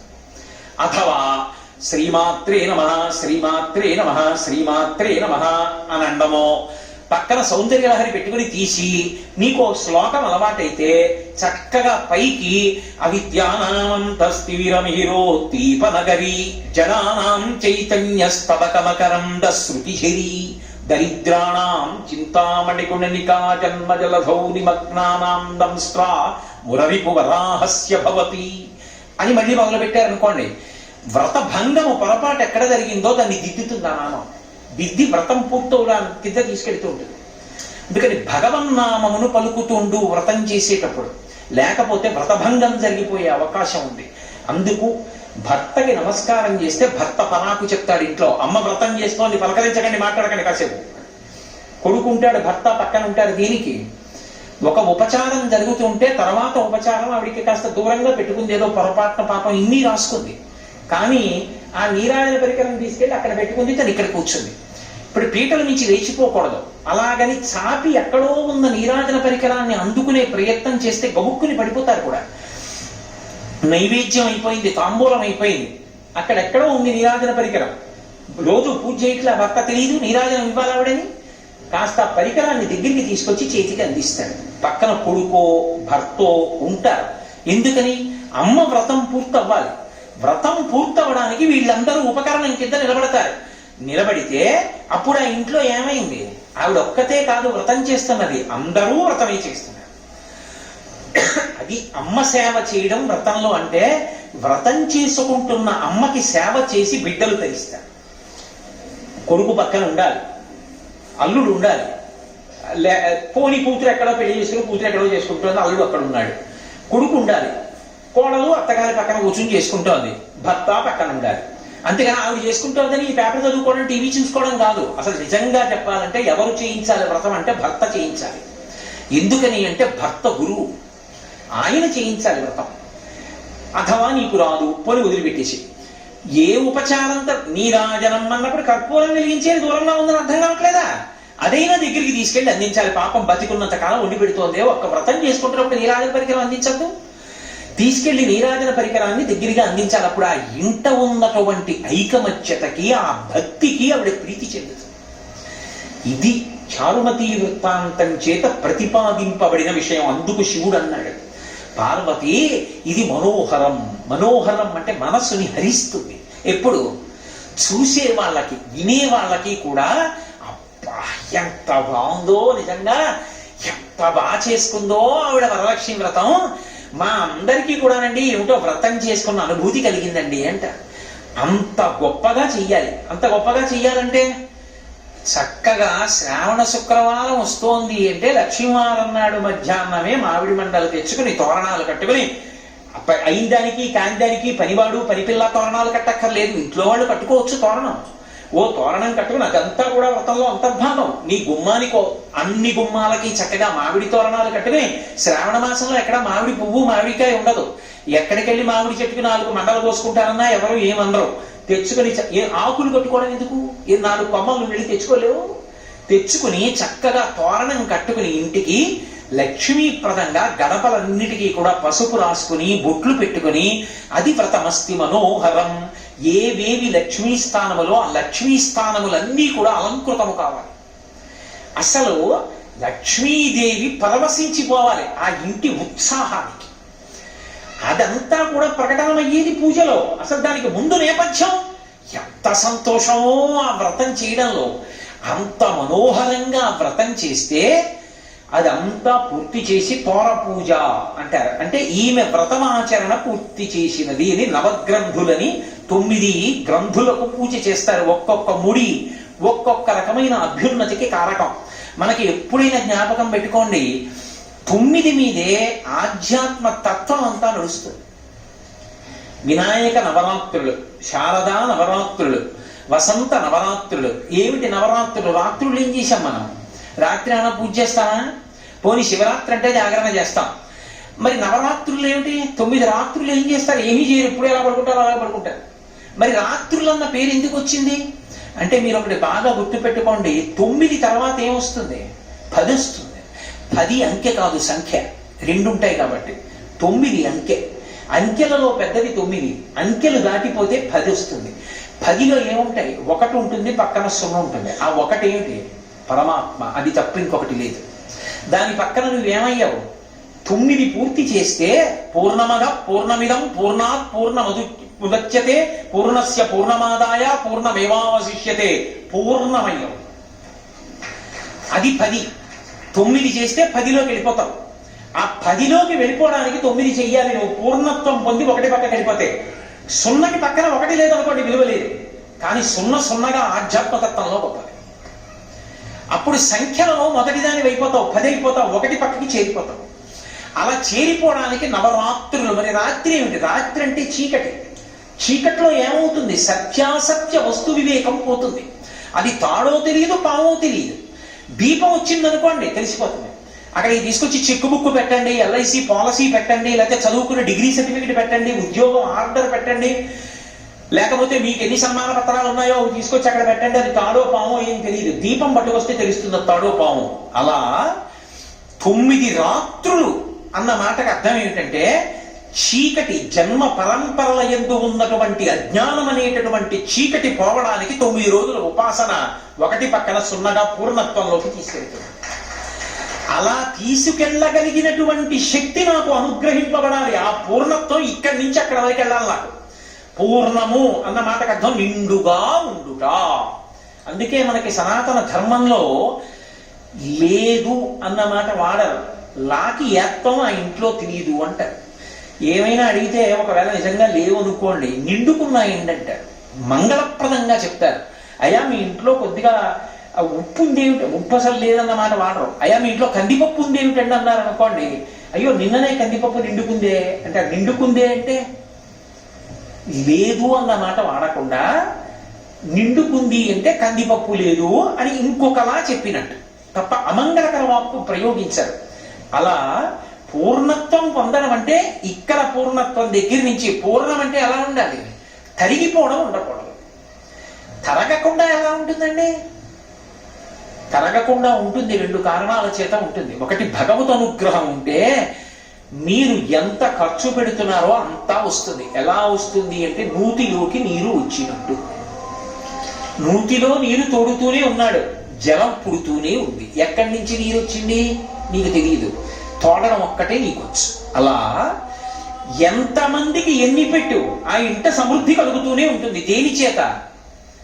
దేని చేత ఈశ్వరుడు ఆ శక్తిని ఇస్తాడో ఒక తెలుసా? ఆ ఇంట ఎప్పుడో ఎవరో ఒక మహాత్ముడు కాళ్ళు కడుక్కున్నాడు, దానికి ఇస్తాడు ఆ శక్తి. కాళ్ళు కడగడం అన్న మాట అర్థం ఏంటో తెలుసా? అందుకే ఒక మాట అడుగుతారు, మీ ఇంట పెద్దలు ఎవరైనా కాళ్ళు కడిగారా అంటారు. పెద్దలు కాళ్ళు కడుగుట అన్న మాటకు అర్థం ఏంటంటే బురదంటుకుందని కడుక్కోవడం కాదు. అన్నం తింటే వాళ్ళ ఇంట్లో భోజనం చేస్తే వాళ్ళ ఇంట్లో కాళ్ళు కడుక్కుని వెళ్ళిపోతారు. అసలు ఎప్పుడు భోజనం చేసినా కాళ్ళు కడుక్కోవాలి. కాళ్ళు కడుక్కుని వెళ్ళిపోయారనుకోండి, అలా తనని నమ్ముకున్నటువంటి పరమ భాగవతోత్తముడు ఒకడు ఇంటికి వచ్చి ఏదైనా తిని కాళ్ళు కడుక్కుని వెడుతున్నాడు అనుకోండి, సింహాసనంలో ఉన్న పరమాత్మ పరవశించిపోతాడట. వాడు కోరుకున్నవాడు కాడురా, వాడికి నేనున్నాను. వాడేం లేక కోరుకుని ఇల్లు తిరిగేవాడు కాడు. వాడు ఏదో నా కార్యం మీద వచ్చాడు, నా కార్యం మీద వచ్చిన వాడికి అన్నం పెట్టావు, వాడి కడుపు నిండింది, వాడు ఎంత సంతోషించాడో, వాడు నీ ఇంట కాళ్ళు కడుక్కుని వెళ్ళిపోయాడు.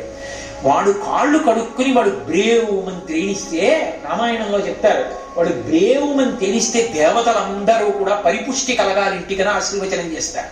వాడి కడుపు నిండి. అందుకు భాగవతంలో నందుడు అంటాడు, ఊరకరారు మహాత్ములు వా రథముల ఇండ్ల కడకు వచ్చుటెల్లం కారణము మంగళములకు మీరొచ్చుట శుభము మాకు నిజము మహాత్మా అంటారు. పూర్ణ, పుష్కల ఈ రెండు అయ్యప్ప స్వామి యొక్క భార్యలు వైదికంగా. ఆయన బయట బ్రహ్మచారి, కానీ వైదికమైన పూజ ఎందు ఆయన పూర్ణ పుష్కలాంబా సమేత అయ్యప్ప స్వామి పరబ్రహ్మణే నమః. పూర్ణము అంటే నిండి ఉన్నది. తరగలేదా? మరి ఇతరులకు పెడితే తరగదా? తరగవలసిన అవసరం లేదు, ఈశ్వరుడు పూర్తి చేసేస్తుంటాడు, ఇచ్చేస్తుంటాడు. డొక్కా సీతమ్మ గారిని తూర్పుగోదావరి జిల్లాలో మహాతల్లి, అందరికీ అన్నం పెట్టేది, నిరతాన్నదాత. ఒకప్పుడు వాళ్ళింట్లో అన్నం తినడానికి కూడా లేకుండా అయిపోయింది. ఆవిడికి ఒంటి మీద ఇంకా ఒక కంటె ఒక్కటే మిగిలిందంతే. ఓ రోజున బ్రాహ్మణుడు వచ్చాడు, బ్రహ్మచారి, ఎక్కడి నుంచో, సీతమ్మ ఆకలిస్తోంది, అన్నం పెట్టమ్మా అన్నాడు. ఆవిడ విస్తరి వేసి అన్నీ వడ్డించి అయ్యా ప్రారంభించండి. ఆయన అన్నాడు, నాకు పెళ్ళి అవ్వలేదు, ఇన్నాళ్లకు సంబంధం వచ్చింది, పెళ్లివారు బంగారు ఆభరణం పెడితేనే పిల్లలు ఇస్తామంటున్నారు, సీతమ్మ ఏదైనా బంగారు ఆభరణం ఇస్తే అన్నం తింటే అలాగే లేచి వెళ్ళిపోతాను. ఆవిడ భర్త వంక చూసి కంటె ఇలా ఎత్తి చూపించింది, ఇచ్చేస్తాను. ఆయన పక్కకి పిలిచన్నాడు, ఎంత బంగారం ఉండేది నీ ఒంటి మీద, అంతా వెళ్ళిపోయింది, ఇప్పుడు ఉన్నదొక్క కంటె, అది కూడా ఇస్తానంటున్నావు, ధూర్త బ్రాహ్మణుడు, పెళ్లికి లేదు ఇస్తావా ఇవ్వవా అంటున్నాడు. ఇవ్వను, ఏమవుతుందో అన్నాడు. వద్దు, విష్ణుస్వరూపాయ బ్రాహ్మణాయ తుభ్యం నమః, విష్ణుస్వరూపంగా అన్నం పెడుతున్నాను, బ్రాహ్మణుడని కాదు, అందుకని ఇచ్చేస్తాను కంటె, నీ ఇష్టం ఇచ్చేయి అన్నది. ఆమె కంటె తీసి ఆయనకి ఇచ్చేసింది. ఆయన అరిటాకు కింద పెట్టి ఆ ఔపోసన బట్టి భోజనం పూర్తి చేసి ఉత్తరాపోసనం బట్టి లేచి వెళ్ళిపోయాడు. ఆయన ఇలా బయటికి వెళ్ళాడు, ఆవిడ విస్తరెత్తింది. భోజనం పెట్టడం ఎంత గొప్ప, విస్తరెత్తడం అంత గొప్ప.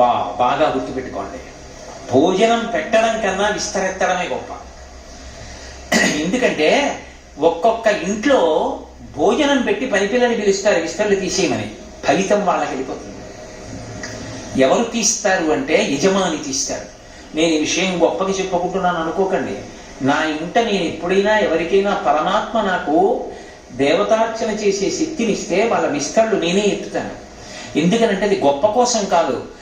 అందరూ భోజనం చేసి లేచి వెళ్ళిపోతే రామకృష్ణ పరమహంస తన గడ్డంతో విస్తళ్ళు తీసేశాక గడ్డంతో తుడిచేవారు. ఎందుకంటే చేత్తో తొడవచ్చు కదా అంటే, ఆయన అనేవారు, పరదేవత ఇన్ని చేతులతో అన్నం తింది, మా అమ్మ అన్నం తిన్నప్పుడు పడ్డ ఇంగిలి వితురులు చేత్తో తుడవన, మెత్తటి గడ్డంతో తుడుస్తానని తుడిచేవారు. ఆ రోజు రాత్రి శ్రీ మహావిష్ణువు స్వప్నంలో దర్శనమిచ్చారు. సీతమ్మ, నీ చేతి అన్నం తిందామనుకున్నాను, చిన్న పరీక్ష పెట్టి తిన్నాను, అందరికీ అన్నం పెట్టే నారాయణమూర్తికి అన్నం పెట్టావు సీతమ్మ, ఇవాళ నీ జన్మ ధన్యం. నీ ఇంట లేకపోవడం అన్నది ఉండదు. మీ ఆయన బెంగ పెట్టుకున్నాడు, ఐశ్వర్యం అంతా అయిపోయిందని. అక్కర్లేదులే, ఎంత పెట్టారో అంతా మీకు దొరుకుతుందన్నాడు. మీ ఇంట అన్నదానానికి లోటు లేనంత దొరుకుతుంది, బెంగ పెట్టుకోకన్నాడు. ఆ రోజు సాయంకాలం ఎప్పుడూ దున్నే పొలమే, 50 ఏళ్ల నుంచి దున్నుతున్నాడు ఆయన. వెళ్ళి గులపం పెట్టి ఏదో తవ్వుతున్నాడు, ఠంగుల శబ్దం వచ్చింది, చీకటి పడుతోంది. బిందె పైకి తీసి, ఏమిట్రా బిందె వాసిని కట్టుకుందని ఇంటికి తెచ్చి గుడ్డ విప్పి వంపారు. బంగారు కడికలు పడ్డాయి అందులో వచ్చి. దాంతో అన్నదానం అలా చేస్తూనే ఉన్నారు వాళ్ళు. కాబట్టి పూర్ణ అంటే తరిగిపోవడం అన్నది ఉండదు, ఎప్పుడూ ఆ నిండుతనం అలాగే ఉంటుంది. అది ఎక్కడి నుంచి వస్తుందంటే, ఒక్కొక్క మహాత్ముడికి పెట్టినటువంటి అన్నం. ఎవడో పరమేశ్వరుడు ఏదైనా గొప్ప అభ్యున్నతిని కల్పించాలి అంటే 100 యజ్ఞములు చేస్తే కూడా రానంత ఫలితాన్ని కట్టపెట్టాలి అనుకుంటే, ఎవరో ఒక పరమభక్తి తత్పరుడైనటువంటి వాణ్ణి ఇంటికి అతిథిగా పంపిస్తాడు. ఏదో తినడానికి వస్తాడు ఆయన. ఆయన తిని తృప్తి పొంది త్రేయించి కాళ్ళు కడుక్కుని వెళ్ళిపోయాడా, చాలరా, నన్ను నమ్ముకున్న వాడికి ఇంత అన్నం పెట్టావురా అని ఈశ్వరుడు వాడికి ఎనలేని సుఖాలు ఇచ్చేస్తాడు. కాబట్టి 9 మూడుల తోరమును కట్టుకుంది ఆడది అంటే దానికి అర్థం ఏంటంటే, ఆమె పూర్ణత్వాన్ని పొందుతోంది. ఎక్కడికి పూర్ణత్వం? ఒకటి పక్క 0 నుండి ఇక్కడ ఆమెకి లేదన్న మాట ఉండదు. ఇల్లాలుగా అన్నిటా పూర్ణత్వం. ఇంట్లో లేదన్న మాట లేకుండా సంతోషంగా ఇంట లక్ష్మి చెరించినట్టే ఆ స్థితిని పొందుతుంది. ఆ తోరాన్ని కట్టుకుని ప్రదక్షిణం చేస్తారు. అమ్మవారి మూర్తిని అందుకే ఒక గోడ దగ్గరకి పెట్టారు వరలక్ష్మీ వ్రతం చేసేటప్పుడు. ఎందుకు పెట్టారంటే వరలక్ష్మి వ్రతం ఎంత గొప్పదో వరలక్ష్మీ వ్రతం అనందు ప్రదక్షిణం అంత ముఖ్యం. ప్రదక్షిణం చేయాలంటే మీరు గోడ దగ్గర పెట్టారనుకోండి, ఎలా చేస్తారు? మీరు చేయలేరు. ప్రదక్షిణం చెయ్యాలంటే ఒక గది మధ్యలోకి ఉంచాలి. ఉంచితే మీరు ప్రదక్షిణం చెయ్యగలరు. ప్రదక్షిణం అన్న మాటకు అర్థం ఏంటి? దక్షిణం అంటే కుడి, వామ అంటే ఎడమ. ప్రదక్షిణం, దోషం అంటే చీకటి, దోషం అంటే ఏదో తప్పు అని కాదు, దోషము అంటే చీకటి అనే సంస్కృతంలో. ప్రదోషం అంటే చీకటి పడడానికి ముందున్న కాలము ప్రదోషం. అలాగే ప్రదక్షిణం అంటే దక్షిణం అంటే కుడి, ప్రదక్షిణం ఎప్పుడూ కుడివైపుకు ఉంచి తిరుగుట. ఎప్పుడూ కుడివైపుకు ఉంచి తిరగడం అంటే ఏదో తిరగడం కాదు. నేను ఇప్పుడు ఇలా నడిచొచ్చాను అనుకోండి, అప్పుడు ఈ 2 మైకులు లేదా ఈ ఆసనం నా కుడి చేతి వైపుకు ఉంటాయి కదా. నేను ఇలా నడిచాను అనుకోండి, నా కుడి చేతి వైపుకు ఉంటాయి. నేను మళ్ళీ ఇలా నడిచొచ్చాను అనుకోండి, నా ఎడం చేతి వైపుకు ఉంటాయి కదా. అలా ఒకసారి వెళ్ళినప్పుడు కుడి చేతి వైపుకుంది, ఇలా తిరిగి వస్తే ఎడం చేతి వైపుకుంది. అలా రాకూడదు. అది పరమ పూజనీయమైన వస్తువు. దాని చుట్టూ తిరిగినంత మాత్రం చేత అది నీకు శక్తినిచ్చేయగలదు. అనుకుంటే మౌనంగా 3 మార్లు తిరుగుతారు. ఒక్క మారైనా చాలు. కల్పం ప్రకారం 3 మాటలు. ఆ ప్రదక్షిణం చేసేటప్పుడు ఎప్పుడూ కుడివైపే ఉండాలి. అంటే ఏం చేయాలి అంటే చుట్టూ తిరిగి రావాలి. నేను ఇప్పుడు ఈ ఆసనానికి చుట్టూ తిరిగి వచ్చాను అనుకోండి, అప్పుడు ఏమవుతుంది? ఇది నా కుడి చేతి వైపే ఉంటుంది. కోటేశ్వరరావు గారిని వేదిక మీదకి రావాల్సిందిగా కోరుతున్నాం అన్నారనుకోండి, నేను ఇలా వచ్చి ఇలా ఎక్కకూడదు. ఇలా ఎక్కాను అనుకోండి ఆసనంలో కూర్చోవడానికి, ఈ ఆసనం నాకు ఎడం వైపుకు వస్తుంది అప్పుడు ఎక్కుతున్నప్పుడు. అంటే ఎడం వైపుకి ఈ ఆసనాన్ని ఉంచాను అంటే ఇది పరమ పవిత్ర స్థలం. ఇక్కడ కూర్చునే నేను శ్రావణ మాస వైశిష్ట్యం చెప్తున్నాను కాబట్టి ఈ ఆసనానికి ఓ పవిత్రత ఉంటుంది. దీంట్లో మీరు ఎవరు ఎందుకు కూర్చోలేదు? ఇది ఆయన కూర్చుని ఇందులోంచి మంచి మాటలు చెప్తాడని. దీనికి నేను గౌరవం ఇచ్చి కూర్చోవాలంటే ఇలా ఎక్కకూడదు. నేను ఇలా తిరిగి వచ్చి ఇటువైపు నుంచి ఎక్కి కూర్చోవాలి. అంటే అప్పుడు ఇది కుడి చేతి వైపు ఉంటుంది నాకు. అంటే అసలు దీనికి గౌరవం ఇవ్వని నాడు నేను ఇందులో కూర్చుని గౌరవప్రదమైన విషయం చెప్పడానికి అర్హత లేని వాడిని అవుతాను. ప్రదక్షిణం అంటే కుడి చేతి వైపు నుంచి గుండ్రంగా తిరుగుతారు. దాని చుట్టూ తిరుగుతున్నాను అనుకోండి, ఇప్పుడు ఈ ఆసనం చుట్టూ తిరిగాను అనుకోండి, నేను ఇలాగా కుడి చేతి వైపే ఉంటుంది. నేను తిరుగుతున్నప్పుడు కుడి చేతి వైపు ఉంచాను అన్న మాటకు అర్థం ఏంటంటే అది పరమ పూజనీయమైనది అని గుర్తు. ఇప్పుడు ఈ వేదిక మీద కూర్చున్నాను, సాయిబాబా గారి మూర్తి ఎటు ఉండాలి? అటు ఉండాలి. ఎందుకని? ఆయన పరమ పూజనీయుడు. పరమ పూజనీయుడైన సాయిబాబా గారి మూర్తిని తెచ్చి ఇటు పెట్టకూడదు. ఎడం చేతి వైపుకుంటే అప్రధానుడు అవుతాడు, కుడి చేతి వైపుంటే ప్రధానుడు అవుతాడు. అందుకే పూజ చేసేటప్పుడు కానీ వ్రతం చేసేటప్పుడు కానీ ఏ పదార్థాన్ని ఎడం వైపు నుంచి తీయకూడదు. మీరు ఎడం చేతి వైపు నుంచి ఏదైనా ముట్టుకుని ఇలా తీశారనుకోండి, దూష్యం అవుతుంది వెంటనే. అంటే అసలు పవిత్రత లేదు. వస్తువులన్నీ కుడివైపు ఉంచుకోవాలి. వ్రతం చేసేటప్పుడు అన్నీ కుడివైపు పెట్టుకుని కూర్చోవాలి. మీరు ఏది తీయండి కుడి చేతి వైపు నుంచే తీయాలి తప్ప ఎడం చేత్తో తీసి కుడి చేత్తో పట్టుకోకూడదు. కాబట్టి ప్రదక్షిణం. ఇప్పుడు అమ్మవారు మధ్యలో ఉంది, చుట్టూ తిరుగుతున్నారు గుండ్రంగా. తిరుగుతున్నప్పుడు ఆవిడ కుడి చేతి వైపుకుంది, కానీ తిరుగుతున్నప్పుడు పదఘట్టనము వినపడకూడదు.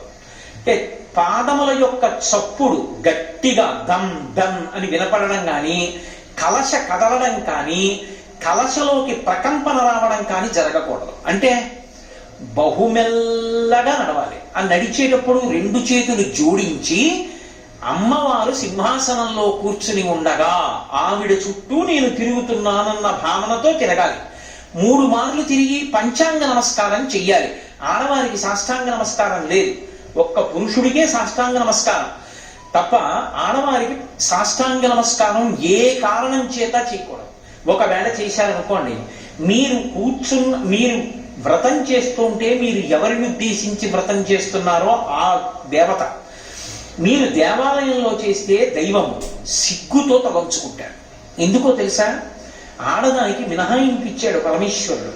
అసలు ఈ సృష్టి అంతా కూడా స్త్రీ యొక్క శరీరము కింద భాగంలోంచి ఎక్కడి నుంచి బయటికి వస్తోందో, బయటికి వచ్చినటువంటి ఈ సృష్టిలోని జీవులన్నీ స్త్రీ యొక్క శరీరము పై భాగంలో ఉన్నటువంటి ఏ స్తనముల వలన పోషింపబడుతున్నాయో ఆ రెండే సృష్టికి స్థితికి కారణాలు లేనినాడు ఈ జగత్తు లేదు. కాబట్టి అంత పరమ పవిత్రమైనటువంటి ఆ రెండు నా మ్రోల నువ్వు నమస్కరించేటప్పుడు భూమికి తగలవలసిన అవసరం లేదు. మినహాయింపు ఇస్తున్నాను, పంచాంగ నమస్కారం చాలు. అందుకే ఆడవాళ్ళు సాష్టాంగం చేయరు, నేల మీద పడరు. పంచాంగ నమస్కారం అంటే మీకు బాగా అర్థం అంటే కడుపు తగలకుండా అనుకోండి, గుండెలు తగలకుండా చేతులు కింద పెట్టి వంగి తల తాటించి నమస్కారం చేస్తారంతే. ఏమైంది చారుమతి వృత్తాంతంలో? ఆమె ప్రదక్షిణం చేస్తోంది. ప్రదక్షిణం చేస్తున్నప్పుడు ఒక మాట చెప్పారు. వాళ్ళకి ఆవిడ చేస్తోందని నమ్మి ఆవిడ లక్ష్మీదేవి నాకు ఇలా చెప్పిందంటే అత్తమామలు ప్రోత్సహించారు, భర్త ప్రోత్సహించాడు, నువ్వు అలాగే చెయ్యన్నాడు. ఆవిడ చెప్పిన మాట విని ఊళ్ళో వాళ్ళందరూ సంతోషించారు, వాళ్ళందరూ కూడా వచ్చారు వ్రతం చేసుకుంటాం. అందరూ కలిసి వ్రతం చేశారు.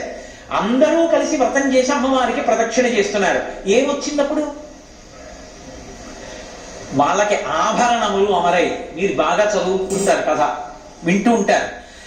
ఏదో మొదటి ప్రదక్షిణం చేసినప్పుడు కొన్ని ఆభరణాలు, రెండో ప్రదక్షిణం చేస్తే కొన్ని ఆభరణాలు, మూడో ప్రదక్షిణం చేస్తే కొన్ని ఆభరణాలు అమరై. ఎందుకవి? అందులో ఎన్ని తులాల బంగారం ఉందో చూసుకోవడానికే కాదు. ఆభరణములు అమరాయి అన్న మాటకు అర్థం ఏమిటో తెలుసా? ఆభరణము దేని కొరకు అంటే మూల విస్తువు యొక్క అందమును ఉద్దీపింపచేయుట కొరకు. ఒక ఆభరణం పెట్టుకున్నారనుకోండి, అది ఎవరు పెట్టుకున్నారో వాళ్ళ యొక్క అందాన్ని పెంచుతుంది. ఇక్కడ బాహ్యంలో అందం పెంచడం ఒకెత్తు, ఆంతరమైన అందం పెరుగుతోంది. కాళ్ళకి మంజీరములు వచ్చాయి. కాళ్ళకి మంజీరములు వస్తే ఏమవుతుంది? ఆమె ఆ ఇంట లక్ష్మి. ఆమె నడిచి వెడుతోందనుకోండి, పాద మంజీరముల యొక్క ధ్వనులు వినపడాలి. పరమమంగళ ధ్వనులు అని లక్ష్మీదేవి ఇంట నడిచిన ధ్వనులు కొన్ని వినపడతాయి. ఏమిటవి అంటే ఆడవారు పాదములకు పెట్టుకున్నటువంటి మంజీరముల యొక్క ధ్వనులు. మొలకి వడ్డాణం పెట్టుకుంటారు. ఆ వడ్డాణం పురుషుడు పెట్టుకుంటే, అంటే పూర్వం మహారాజులు పెట్టుకునేవారు. మేఖల అని చెప్పి తమిళ దేశంలో ఒక పెద్ద గ్రంథం రాసింది ఒక ఆవిడ. మేఖల అంటే ఆడవారు పెట్టుకుంటే దానికి చిరుగంటలు ఉండాలి. పొణక్కంచీదామాకరికలభ కుంభస్తననత పరిక్షీణా మధ్యే పరిణత శరచంద్రపదన అని వర్ణిస్తారు శంకరాచార్యులు వారి సౌందర్యలహరిలో. చిరుగంటలతో ఉండాలి వడ్డాణం. తప్ప అసలు ఏమీ లేకుండా పెట్టుకుంటే అది బెల్ట్ అట్ట అని మగవాళ్ళు పెట్టుకుంటారు. బెల్ట్ పంచ జారిపోకుండా పైన పెట్టుకుంటారు. తప్ప ఆడవారు బెల్ట్ కాదు పెట్టుకునేది, వడ్డాణం పెట్టుకుంటారు. వడ్డాణం అంటే కేవలం నడుములతో పెట్టుకునేది కాదు, చిరుగంటలతో కూడుకుని ఉంటుంది. అమ్మవారు నడిచి వెళ్ళిపోతుంటే అన్ని ధ్వనులు వినపడతాయి. ఆవిడ పాద మంజీరముల ధ్వనులు వినపడతాయి. ఆవిడ చేతుల గాజుల సవ్వడలు వినపడతాయి. ఆవిడ మంగళసూత్రముల యొక్క శతమానములు ఇతర ఆభరణములతో ఉరుసుకున్న ధ్వనులు వినపడతాయి. ఆవిడ చిరునవ్వు నవ్వుతూ వెడుతున్నప్పుడు ఆవిడ తాంబూలపు సువాసనలు వస్తాయి. అందుకే మరాడి మందగమన. ఆవిడ మెల్లగా నడిచి వెడుతూ ఉంటే పరమహంసలైనటువంటి వారు అమ్మవారిని ఉపాసన చేస్తుంటే ఆవిడ నడిచి వెడుతున్నప్పుడు ఆవిడ పాదములకు పెట్టుకున్న మంజీర ధ్వనులు కూడా వినపడతాయి. ఆడవారి పాదములకు పెట్టుకునేటటువంటి మంజీరములు లక్ష్మీత్వమునకు, లక్ష్మీదేవి యొక్క తత్వమునకు ప్రతీక. ఆమె లక్ష్మిగా ఇంట నడుస్తోంది అంటే ఆ ఇంట లోటు లేదు. ఆమె భర్తకి ఆయుర్దాయమునకు లోటు లేదు. ఆ ఇల్లు సర్వసౌభాగ్యాలతో విలసిల్లుతుంది. ఇదిగని శివుడు చెప్పాడు, సర్వసంపత్కరం శీఘ్రం పుత్రపౌత్ర ప్రవర్ధనం వ్రతానాముత్తమం నామ సర్వసౌభాగ్యదాయకం అని కదూ పరమశివుడు చెప్పింది. అపారమైన సౌభాగ్యం ఇస్తుంది, పుత్రపౌత్రాదులను వృద్ధి చేస్తుంది, ఐశ్వర్యాన్ని ఇస్తుంది. ఒక ఆడది ఒక కుటుంబాన్నంతటినీ ఎలా వృద్ధిలోకి తీసుకురాగలదో చెప్పగలిగిన వ్రతం. పురుషుణ్ణి కూడా ఆయుర్దాయంలో నిలబెట్టి బతికుండేటట్టు చేయించగలిగినటువంటి వ్రతం. ఆడది ఎంత శక్తివంతమైన ఉపాసన ఏడాదికి ఒక్క రోజు చేసినా ఇల్లు నిలబెట్టగలదో నిరూపించగలిగినటువంటి వ్రతం వరలక్ష్మి వ్రతం. అటువంటి వ్రతం చేస్తే వాళ్ళకి ఆభరణములు ఎవరై. ఆభరణములు అంటే చేతికి గాజులు వేసుకుంటారు ఆడవాళ్ళు. అవి సౌభాగ్య సూచన. ఎందుకని అంటే చూడండి, పురుషుణ్ణి దెబ్బి పొడుస్తుంటారు. ఎక్కడికో బదిలీ అయ్యాడు అనుకోండి, ఆయన ఒక్కడే ఉంటున్నాడు. పాపం ఏదో ఆయనే వండుకుంటూ ఉంటాడు, చెయ్యి కాల్చుకున్నాడు అంటారు. ఎందుకని అంటే ఆయనే వంట చేసుకున్నాడు అని అర్థం. చెయ్యి కాల్చుకున్నాడు అంటే శిక్ష. ఆయనకి వండి పెట్టేవాడు లేడు, ఆయనకు ఆయనే వడ్డించుకుంటున్నాడు. ఏ ఇంటికి వెళ్ళాలండి 10 రోజులు అయిపోయింది, వచ్చే శనివారాలు సెలవు పెడదాము, సోమవారం కూడాను అన్నాడు అనుకోండి, ఓ గాజుల చేతి భోజనం మీదకి మనసు పోయింది ఏమిటో అంటారు. గాజుల చేతి భోజనం మీదకి మనసు పోయింది ఏమిటో అన్న మాట వేళాకోళం కాదు, మీరు బాగా గుర్తుపెట్టుకోవాలి. నువ్వు విష్ణు స్వరూపానికి నిత్యానపాయిని తన కోసం వండుకు తినడంలో ఎంత బాధపడుతోందో, ఆ వండి నీకు పెట్టాలని నీ భార్య ఎంత తాపత్రయపడుతోందో, అది నీ అదృష్టం జీవితంలో. ఆమె వడ్డిస్తుంటే ఆమె గాజులు గల్లు అంటుండగా అన్నం పెడితే నువ్వు తినగలిగితే, ఆమె అలా భర్తకి పెట్టుకోగలిగితే ఆవిడ మహానైవేద్యం పెట్టుకుంది. నువ్వు నీ ఇంట లక్ష్మి చేతి అన్నాన్ని నువ్వు తింటున్నావు, అది నీకు ఆయుర్వర్ధనం. ఆ అన్నం పెట్టే శక్తి ఆవిడికి మిగులుతుంది, తినే అదృష్టం నీకు మిగులుతుంది. అందుకు అది తూర్పు దిక్కులు తిరిగి వంట చేస్తారు. ఎందుచేత అంటే ఇంటి యజమాని యొక్క ఆయుర్దాయం బాగుండాలి అని. కాబట్టి ఆభరణములు అమరాయి అన్న మాటకి అర్థం బాహ్యంలో అందగించింది, ఆంతరమునందు ఆవిడ పెట్టుకున్న ఆభరణముల చేత ఆ ఇంట అందరూ సంతోషంగా ఉన్నారు అనడానికి అది ప్రతీక. ఆవిడికి బాహ్యమునందు కనబడ్డాయి, ఎందుకని లోకమునకంతటికీ కూడా అది ఆదర్శం కావాలి కాబట్టి. నమ్మి నువ్వు ఇప్పుడు ఆ వ్రతం చేసావు, నీకేం వస్తుంది? అదే వస్తుంది. ఇప్పుడు చమత్కారం ఏమిటంటే ఆ వ్రతంలో ఇన్ని చేసావు, తన కోసం ఏమైనా ఉందా? ఇవన్నీ భర్త కోసం, అత్తమామల కోసం, బిడ్డల కోసం, పుట్టింటి వారి కోసం. మరి నీ కోసం నాకేం కావాలంటే అవన్నీ వాళ్ళందరూ బాగుంటే నేను బాగుంటాను అంతే, నాకేం అక్కర్లేదు. ఇది ఆడదాని గొప్పతనం. అందుకే ఇలాంటి వ్రతాన్ని మగాడికి ఇవ్వాలి, ఆడదానికి ఇచ్చారు. అంత ఉదార హృదయం, అంత విశాల హృదయంతో నాకేం కావాలి ఆయన బాగుండడం కన్నా, నాకేం కావాలి మా అత్తమామలు బాగుండడం కన్నా, నాకేం కావాలి నా బావమరుదులు బాగుండడం కన్నా, నాకేం కావాలి మా పుట్టింటి వారు బాగుండడం కన్నా అనగలిగిన విశాల హృదయం ఆడదానికే ఉంది లోకంలో. అందుకే వరలక్ష్మీ వ్రతం గురించి అడిగేటప్పుడు పార్వతీదేవి అంత జాగ్రత్తగా అడిగింది. ఇది ఎవరి కోసం అడుగుతున్నానంటే, నాథా ఏ వ్రతం, యద్వ్రతం పావనం స్త్రీణాం, స్త్రీలు చేస్తే పరమపావనమై వాళ్ళ యొక్క అభ్యున్నతికి కారణమవుతుందో అటువంటి వ్రతాన్ని నాకు ఉపదేశం చేయండి అంది. అప్పుడు దీన్ని చెప్పారు. ఈ వ్రతానికి పరిసమాప్తి ఎక్కడో తెలుసా? 2 రకములైనటువంటి దానం చేస్తారు. ఇంకొక సువాసిని పిలుస్తారు. పిలిచి ఆవిడికి ఏదో పసుపు రాసి పారాణి పెట్టి బొట్టు పెట్టి ఆవిడికి సువాసిని సంబంధమైనటువంటి వస్తువులు కొన్ని ఉంటాయి. గాజులు, పసుపు, కుంకం. అసలు 8 సువాసిని వస్తువులను భాస్కర రాయల వారు లలితా సహస్రనామ స్తోత్ర భాష్యంలో చెప్పారు.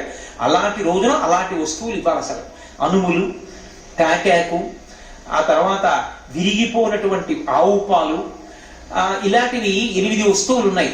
ఆ 8 వస్తువుల్ని కూడా తీసుకొచ్చి ఒక సంచిలో వేసి బహుమానం చేస్తారు.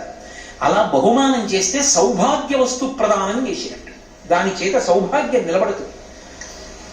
కాబట్టి ఆడవారికి ఇచ్చినప్పుడు ఒక మాట చెప్తారు, ఇందిరా ప్రతిగృహాతు ఇందిరా వై దదాతి చ. ఎవరిస్తున్నారు? లక్ష్మీదేవి ఇస్తోంది. నా ఇంట నా భార్య వ్రతం చేసిస్తే ఎవరు నా భార్య? నా ఇంట లక్ష్మి ఆమె. కాబట్టి లక్ష్మి ఇస్తోంది. లక్ష్మి ఎవరికి ఇస్తోంది? లక్ష్మికే ఇస్తోంది. ఆమె ఎవరు? ఆమె లక్ష్మి. నా పక్కింటి వారి భార్య లక్ష్మి, నా ఇంట్లో నా భార్య లక్ష్మి. ఎవరికి ఇస్తున్నారు? లక్ష్మి లక్ష్మికి ఇస్తోంది. ఇందిరా ప్రతిగృహాతు ఇందిరా వై దదాతి చ. లక్ష్మి లక్ష్మికి ఇస్తోంది. ఎంత అపురూపం! లక్ష్మి లక్ష్మికి ఇస్తే లక్ష్మి పుచ్చుకుంటోంది.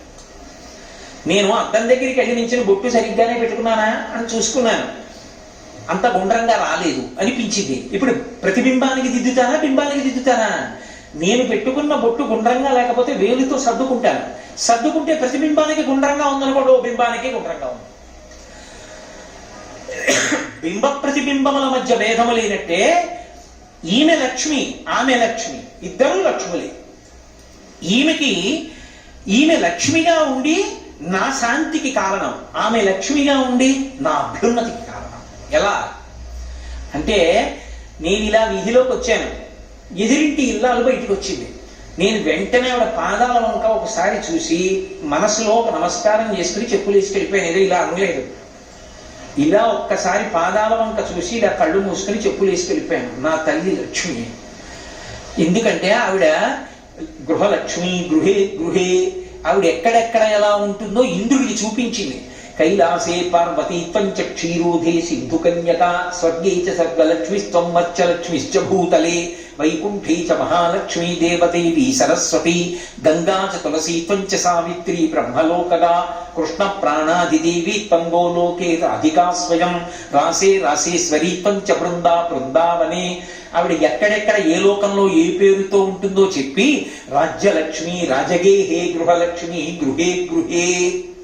మహారాజు గారి దగ్గర అయితే రాజ్యలక్ష్మి, ప్రతి ఇంట్లో గృహలక్ష్మి. కాబట్టి ఇప్పుడు నా ఎదురింటి ఆయన భార్య ఎవరు? లక్ష్మి. నేను పూజ చేసి బయటికి ఎడుతుంటే లక్ష్మీదేవి నాకు కనపడింది, చూడరా నా పాదాలని. ఆవిడ పాదాల వంక చూసి నమస్కారం చేసి వెళ్ళిపోయాను అనుకోండి, ఆ నమస్కారం లక్ష్మీదేవికే అందుతుంది. నా భార్య విషయంలో నమస్కారం ఉండదు, చిన్నది, నమస్కారం చేయకూడదు, కానీ ఆమె నా ఇంటి లక్ష్మి, నా సమస్త అభ్యున్నతులకు కారణం ఆమెయే. అందుకే వేదంలో ఒక మాట ఉంది, అసలు ఇంటికి ఆస్తికంతటికి యజమానురాలు ఎవరో తెలుసా? వేదంలో భార్య, భర్త కాడు. ఆస్తికంతటికి యజమానురాలు భార్యయే. మంగళసూత్రం కట్టగానే అంతా ఆవిడిదే అవుతుంది. నేను డబ్బులు పెట్టి గోదానం చేశాను అనుకోండి, సగం ఆవిడికి ఎందుకు ఎడుతుందో తెలుసా? ఆవిడ డబ్బుల్లోంచి గోవుని కొని దానం చేసినందుకు సగం నాకు, డబ్బు ఆవిడది కాబట్టి సగం ఆవిడికి. అంతకుముందు నేనే సంపాదించింది అయినా కూడా, ఇప్పుడే నేను సంపాదిస్తున్నది అయినా కూడా.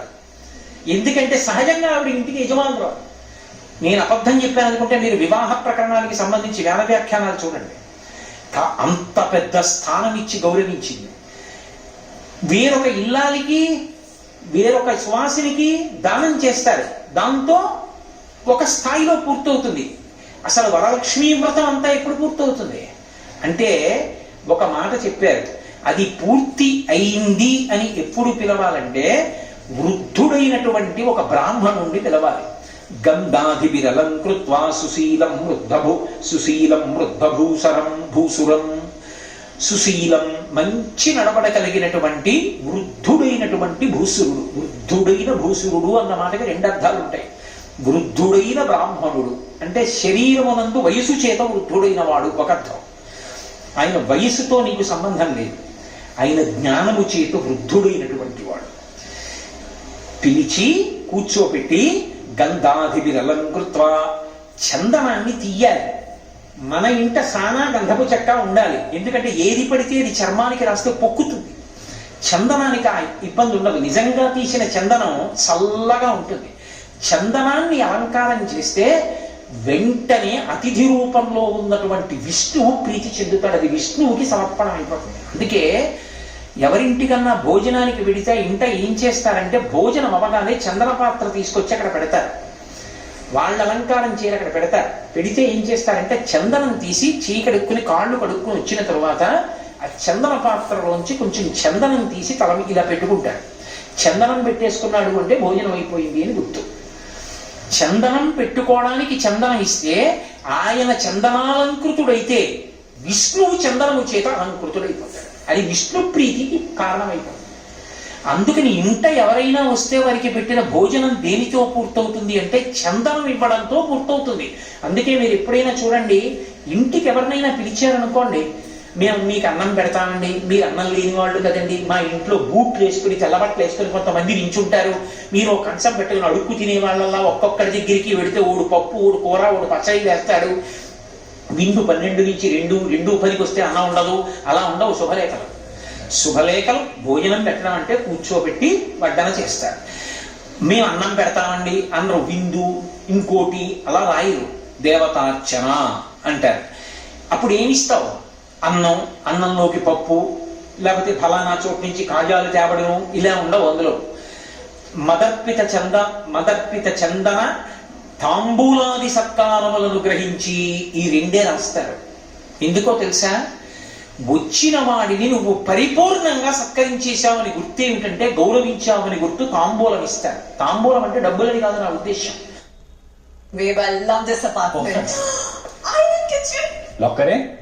ఇస్తే ఇంటికి వచ్చిన వాడిని పరిపూర్ణంగా గౌరవించినట్టు. అందుకే విరాట పర్వంలో కూడా ఉత్తరతో తాంబూలం ఇప్పిస్తాడు విరాట్ రాజు గారు అర్జునుడికి, గురువు గౌరవనీయుడు అని.